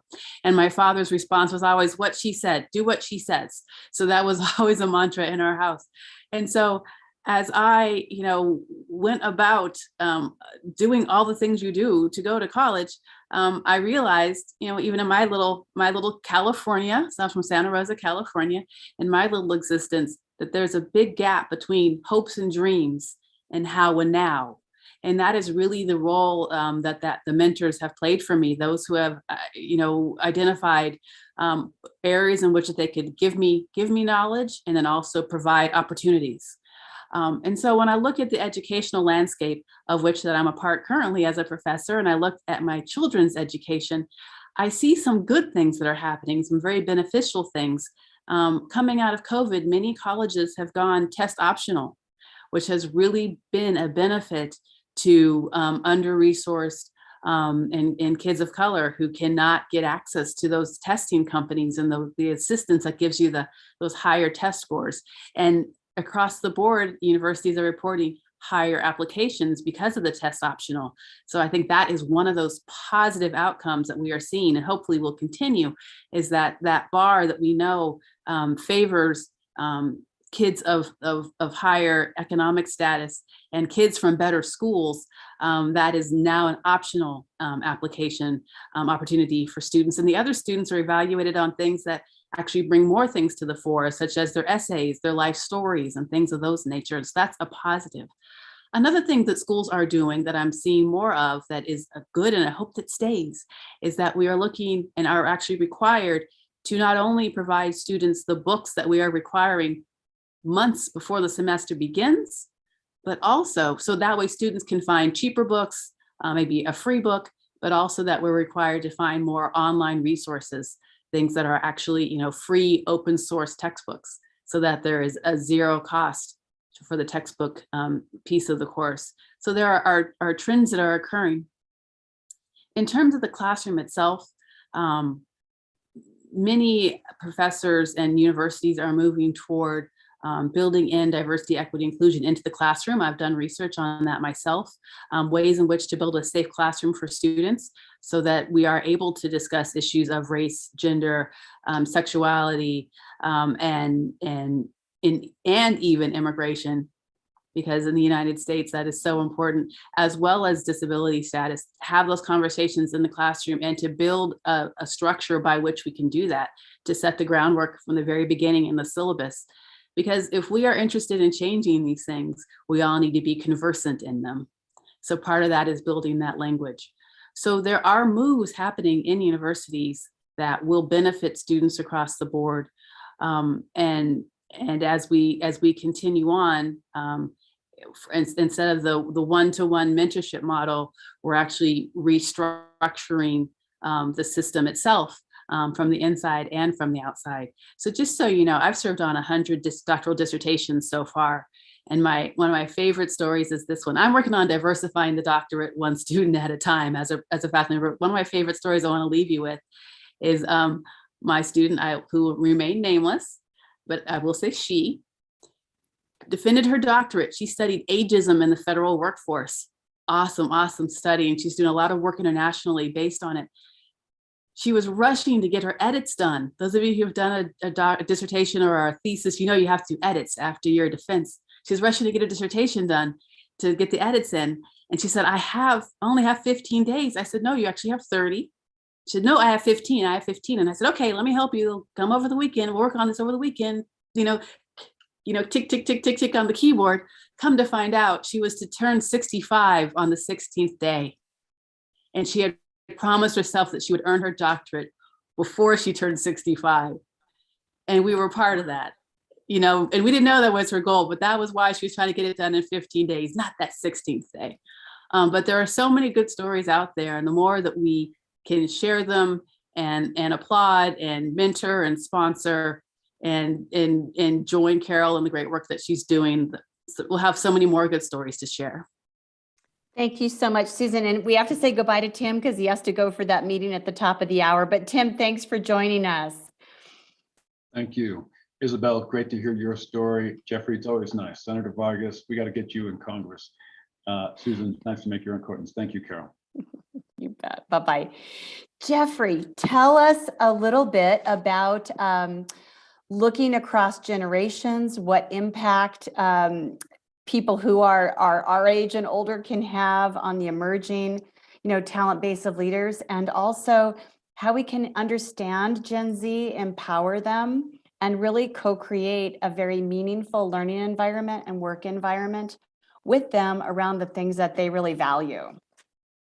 Carol, thanks so much for the opportunity to talk on this issue. I'm trying to hold myself back because, I'm super excited most of the time. So I'm trying to maintain myself. But when Dr. Swayze's talking about ageism in the federal government, I'm like, oh, I need a copy of that doctoral dissertation, ma'am, at some point. And I know Isabel's desire and help and focus on particularly the young and the parents. So I feel like we're all talking from the same soil, if you will, even though we might be growing different trees. I'd start out by actually issuing a little bit of a challenge to all of us. Anyone who is over the age of 40, which, millennials are 23 to 40, Gen Z is under the age of 23. But anyone who's over the age of 40, I'd like to issue a challenge, because if change is going to start, it's got to be with a collaborative mindset. So really, Carol, I think there's 3 things we need to focus on. All of us, we have to set and sustain a baseline of our generational knowledge. It amazes me how many corporations, clients that I have who will say, Jeff, we really need help. And I'm like, great, let's talk about it. We need help on onboarding. We need help on developing our workforce. We need help on leadership development. And great. And we start having this conversation. And one of the first things I ask them is, how are you intentionally building an intergenerational team? Because every time I come in to talk to you, everybody's from the same generation. And here's a moment of pause. If you invite the same generation to this table and you ask them to come up with a solution for another generation, by and large, you're going to create what's called a gap. You're going to have everyone around the table super excited about their idea, realizing that their idea doesn't have any actual legs to implementation. So you start to have this conversation by first setting a baseline. Who are the people who are working alongside, partnering with? Who are they? And I think Dr. Swayze said it well. Everybody has a story. Do you know their story? Do you know their story enough that you could tell it for them? One of the challenges with Gen Z is we have given them the opportunity to be storytellers in microbytes, 2 minutes. But what if you told a story for 20 minutes? What does that look like? Well, the other generations, baby boomers and beyond, want a little bit more than the 2 minutes. How do we create a baseline of knowledge? How do we challenge ourselves to really know a generation? Because before you can lead a generation, you have to know a generation, and you have to love a generation, and you got to be able to learn from that generation. So I'd say argument 1 is we have to set and sustain a baseline of our generational knowledge. The second is all of us have to increase, it's a phrase we use, our intergenerational collaborative intelligence. It's not just that you get people to a table, you got to figure out how is it that they best like to collaborate around that table. What's their learning styles, their thinking styles, and what's their leadership styles? 15 seconds on that. We all know, because we work with young people every day, that their preferred methodology is texting, even if you're 2 meters away from someone else, right? You could wave, but why don't we text? It's more efficient and I can multitask. Well, what we try to do is to help young people when they're entering the workforce to recognize that a baby boomer wants you to look at them in the eye. They want to see all of the nuances that aren't identified in the text. They want to get an idea of who you are by how you show up. And Gen Z says, well, I showed up with 18 characters. I'm good. And I threw you 5 emojis. You should know how I feel. But we can understand there's gaps that are there. So if we expect to collaborate, we have to increase our collaborative intelligence.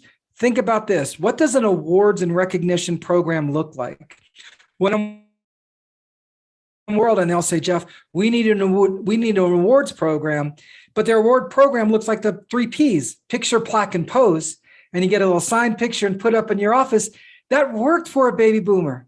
It does not work for Gen Z. They want what we're doing today. So I applaud the incredible work the World Academy of Arts and Sciences are doing, because they're streaming this live on YouTube. That's what they want to see. They want to be able to go back to it. And finally, Carol, I say that all of us, we have to intentionally seek and maintain an intergenerational leadership culture. Thomasina Matthews, may she rest in peace, when I was working on workforce development issues, African-American woman that I worked for 10 years, was simply brilliant. Let me say that again. She was simply brilliant. And she taught all of us, we worked learning from her how to create great workforce actions, workforce development programs. She was significantly older, and without question, she gave me leadership opportunities I probably should not have had. I hadn't earned the pedigree to have it, but she felt she saw something in me that launched me to do that. Not surprising enough, what she built in with me and the team we had was an intergenerational cultural appreciation for one another.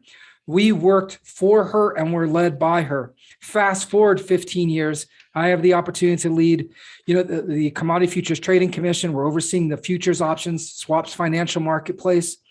And it turns out that, and I'll tell the story often, Carol, but it turns out that my team of 12 were 10 African-American women.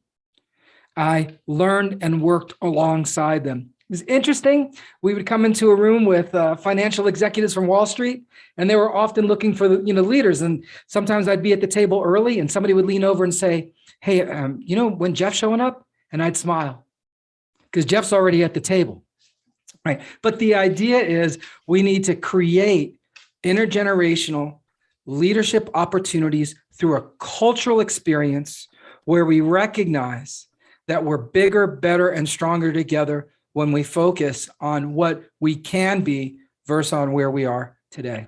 Thanks.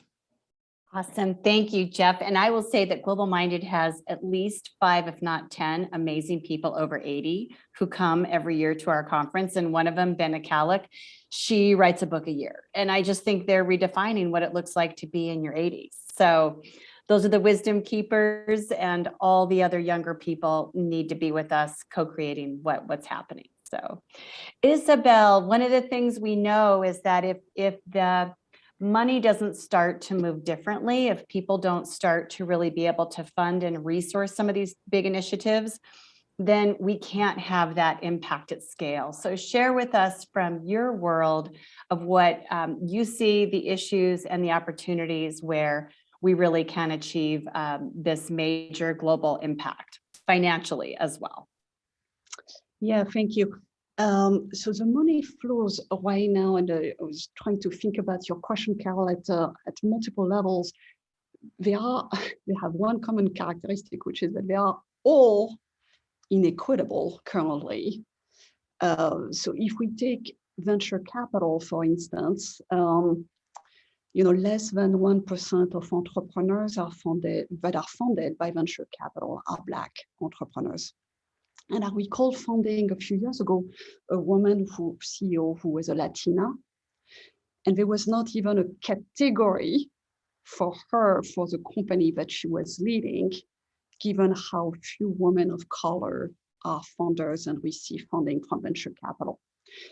And clearly, if you go back to the money flows, this traces back to the fact that about 1% of the 70 trillion wealth management industry is controlled by women or minority fund managers. But even if we take philanthropy, the world that I come from, a year ago or so, this great nonprofit Echoing Green partnered with Bridgespan, and they did an analysis of money flows in philanthropy. And they showed that only 11% of the big bets, those large multi-million grants that are being awarded to big projects, were led by people of color. 11%. So well below what the demographics would suggest, and also well below what I think philanthropy isn't intending to do. So organizations that are led by people of color are not only less funded in general, but when they are, the amounts that go to them are much lower in dollar, in quantity of amounts that are being disbursed. And in higher education, we also have inequities. One stat that I heard recently from John King, the former Secretary of Education, is that financial aid, so in the form of Pell Grants in the US, have decreased from 80% of the cost of a 4-year college degree in the 1980s to today about 28%.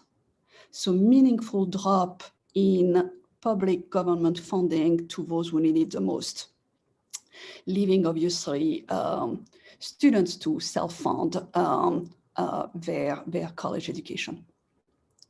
So what do we need to do, which I think was part of the discussion, and I'm hoping to get some insights from some of the other panelists as well. But as I was reflecting on it, I think we need at least 4 different things and probably more. One is that we need philanthropy and impact investing to make bets with a focus on equity. So funding organizations that are truly closing the achievement or outcome gaps. We also need this funding to be more and more unconditional. We need to trust those leaders who lead those organizations. 2, we need innovations from the private sector. And the private sector is the nonprofit and maybe some for-profit organizations. So, organizations like Global Minded that are focused on social capital for first-generation students are such exemplary of impact that we need in this world. Another organization that I wanted to highlight that I had founded a few years ago is Equity, that helps colleges fund emergency financial aid for students, and often students drop out of college for $400 bills. So this emergency aid really is catalytic in completion of a degree. And we also need more partnerships between employers, governments, a private sector, and of course, academic institutions. Someone mentioned apprenticeships early on in our conversation. I think those are great examples of innovations where we need all the parties at the table to make an apprenticeship work. We need colleges, we need tax incentives from the government, we need employers, of course, to host those apprentices. So we need some more of those public to private partnerships promoting equity. Another example of this is, which I'm following carefully and I really admire, is this trend toward education as a benefit that was started by a business called Guild Education in Colorado, that has now very large employers such as Walmart, Chipotle, and many others, waste management as well. Effectively, employers pay for the tuition for their employers to go back to college for free or heavily subsidized rate. And in the case of waste management, what is really fascinating is that they not only pay for their employees, they pay for family members of the employees. So truly a multi-generational impact potentially from this initiative from certain really employers. And then last thing that I wanted to maybe think about together is ideally more innovations in the forms of financing. So much of the financing has been focused on the history of a student, and I would love for financing to go more toward the potential of students. The problem with history of students is that if you need a cosigner as a family, that doesn't work. If your family doesn't have the means or is not able to be a cosigner. So how can we think more about the potential of students in higher education?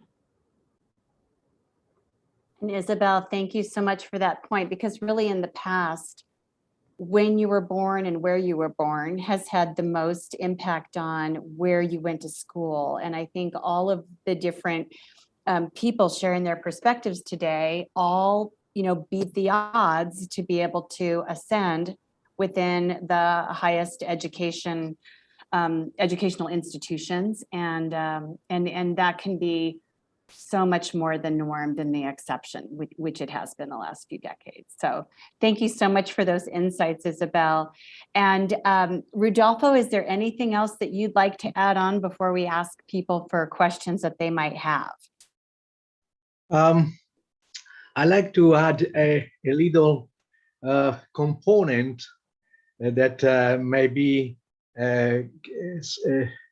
from a practical point of view, a way to proceed with the World Academy and Global Minded, that I think we need to develop an educational ecosystem able to capture the social combination and communication by regenerative co-evolving learning. And in the sense that in that way, that we will start understanding the value in a better way of our biodiversity in the universe, which we are immersed within, and we are part of it. And so the World Academy and Global Minded can set a new inclusive standard, international, collective, collaborative, competitive approach by mobilizing uncommon, collaborative, competitive competitors to move the global levels of access and equity to achieve lasting impact at scale. Awesome. And thank you so much. And maybe for those who are listening, we can invite people to put some questions in, and I'll just kind of share a little summary while people might be thinking about questions. And then maybe even if there's other insights that the panelists want to share, we can go to those as well. So I just want to, before we close out, just thank you, Rodolfo and Susan and Jeffrey, Tim and Isabel, just for their time today and for supporting Global Minded. And individually and as a community, we want to really look at what are the things we can do to move from discussing these issues to truly solving for these issues. So we want to get more women, people of color, poverty-affected citizens into the education, economic mobility, and leadership pipeline. And many of these are our least resourced students. So what can we do? One of the first things is to show up and stand up for first generation and poverty affected students and professionals. See them, encourage them, and support them. One example at Global Minded is that we really believe in the power of community across different generations. So in 2017, we created our alumni network of first generation professionals. So this community hosts events, webinars, and seminars to empower and support Global Minded students and young alumni as they experience their leadership journey. So consider participating in one of our alumni events or having your organization be an alumni partner or sponsor with us. 2, share your own talents and experiences. At Global Minded, we've partnered with colleges of many different types who serve a lot of poverty-affected and low-income students. And we support them through a series of professional mentors, and they break down the hidden curriculum for success and really prepare these students to have the perspective that really Tim and Susan and Jeffrey and Isabel described of how to understand what those networks are to really be able to do better. So consider becoming yourself one of those professional mentors. 3, join us. Your unique personal and professional experiences can help shape the lives of others. Your insights and your vision can inspire a whole new generation, as well as those who are your colleagues right now. So we invite you to join us in June 22nd, 23rd, and 24th for the Global Minded Conference in Denver, where you can expand and share your knowledge. And partners like WAS, the Consul General of Canada, the International Labour Organization, the UN Office of Strategic Partnerships, and others are speakers. And we invite you to speak or participate. And all of that is open right now on our website. the people that you've experienced for this last 45 minutes, imagine 1,500 to 2,000 people who are like these people. And that's what's so life-changing, I think, for the students who join and participate. 4, promote an intergenerational leadership culture. Focus on collaboration. Co-create the future of learning with students, not just the experts. This will create graduates who can rise to positions of responsibility with a firm grasp of their practical and professional skills, as well as the academic knowledge that they need. Finally, act with urgency. Students and young professionals need you in the game right now. The world can't wait for these things to be solved. They can't afford another day without your corporate and personal level of involvement. So act with urgency and let's work together to achieve these things so we really can change the world and create a very sustainable future for the next group of generations who haven't even been born yet. Any other questions that you all might have? And if not, we can just go to each of you for just a closing comment if we don't have questions. Why don't we start? Susan, we'll go Susan and Jeffrey and Isabel, and then I'll hand it to you, Rodolfo. Okay. I am so inspired by my students. One of my students, the most recent one that defended, who did her study on, is actually gendered ageism in the federal workforce. When she presents now, her tagline is to the younger women who are in the audience is create the workforce you want to age into. I love it too. And so I'm trying to think of a way to make that my tagline. I'm not sure what the words are, but I want to build on that. So create the workforce that you want to age into, or create the workforce that you want your children to inherit. Right? So there's got to be something to that. And I would love to continue the conversation, but I want to end it there. How about that? Create the workforce. I love it. And put that in the chat as well. Okay, Jeffrey. I could listen to Dr. Swayze all day. I'm up to sign up to get some more wisdom from her. I would say 2 things come to mind. 1, do not let your comfort zone keep you away from your courage zone. I mean, you have got to reach out. There's so many young people who are brilliant and they don't know it because they have to manage a life that includes taking care of their parents, working part-time, having little time to study. They don't understand the importance of building social capital. And the list could go on. I'm sure Isabel could add 100 things to it. And yet we have an expectation that they perform the same as a majority student who's provided with every opportunity to learn and grow from a very young age. So we have to step forward for them with respect to moving away from our comfort zone, the projects, activities, and positions we've had, and go in the courage zone. Sit with them where they are and bring them along authentically, which means this. Sometimes you got to be, you got to have a little tough love. One of my favorite folks in the world is Dr. Cornel West, and he says you got to speak truth to power with love in order to effectuate change. And you got to do that with young people too. When they're doing a great job, you got to tell them great job. But when they're not, you got to tell them, hey, you could do better here. And here's the expectation I have. And here's how you get there. We got to give of ourselves. The last thing I'll say is a phrase that I believe in. You got to give before you get. You got to offer before you ask. So continue to be, as my mentor Ken Blanchard says, be a servant leader, and you will be in a better place. So it's great to serve today with you, Carol. Invite me wherever you're at, young lady. I'm always a willing participant to do what it is that you're doing. Thanks. Thank you, Jeffrey. And put a little encapsulation in the chat too, so people can take that away. Isabel, go ahead. Yeah, when I was at Imaginable Futures, I had the privilege of working with a group of 24 student parents. Some had been previously incarcerated, some were homeless. They were all from different parts of the country. And one of them told me this beautiful, inspiring quote that has remained with me. She said, do not meet me where I am, meet me where I dream. Love that. Put that in there too.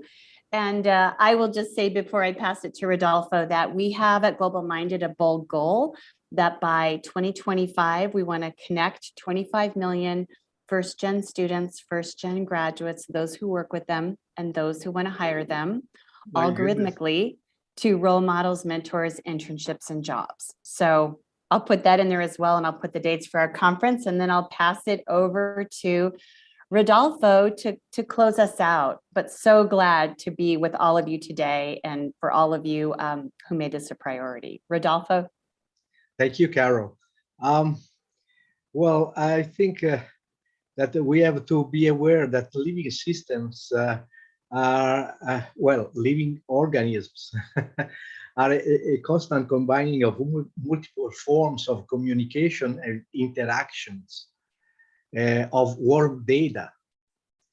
While it may be possible to capture some of them by first order combining and communications, approximations in living systems, and transmit them to future generations by education, the second and higher orders of combination and communications remain unseen, inseparable, undefinable, and crucial to the trajectories, well-being, and aesthetics of ongoing inclusive vitality. I think that the World Academy and Global Minded need to develop an education ecosystem able to capture the second and higher orders of social combination and communications by regenerative co-evolving learning. And so my two lines to transmit to future meetings are reimagining with us an experiential framework embedded in co-evolutionary living in the present, and that current actions regenerate value into future, moving the levers of access from infancy to lifelong learning. Awesome. Well, thanks to everybody. We're at the bottom of the hour, so I think our time is up, but it has just been a delight to spend the last hour with each of you. And thank you so much. And we will look forward to seeing you all in June. And also Paula Garcia Todd, who is Global Minded STEM Equity Leader, will also be doing a session on Wednesday with some other amazing people from the Global Minded community. So we hope to see you all then. And in the meantime, take good care, and really wonderful to work on this with you and to continue to solve for this, because we are dedicated people and I know we can do it. Thanks, everybody. Have a wonderful week. Thank you, Rodolfo. Thank you. Thank you, everybody. You bet. Bye-bye. Nice to be with you.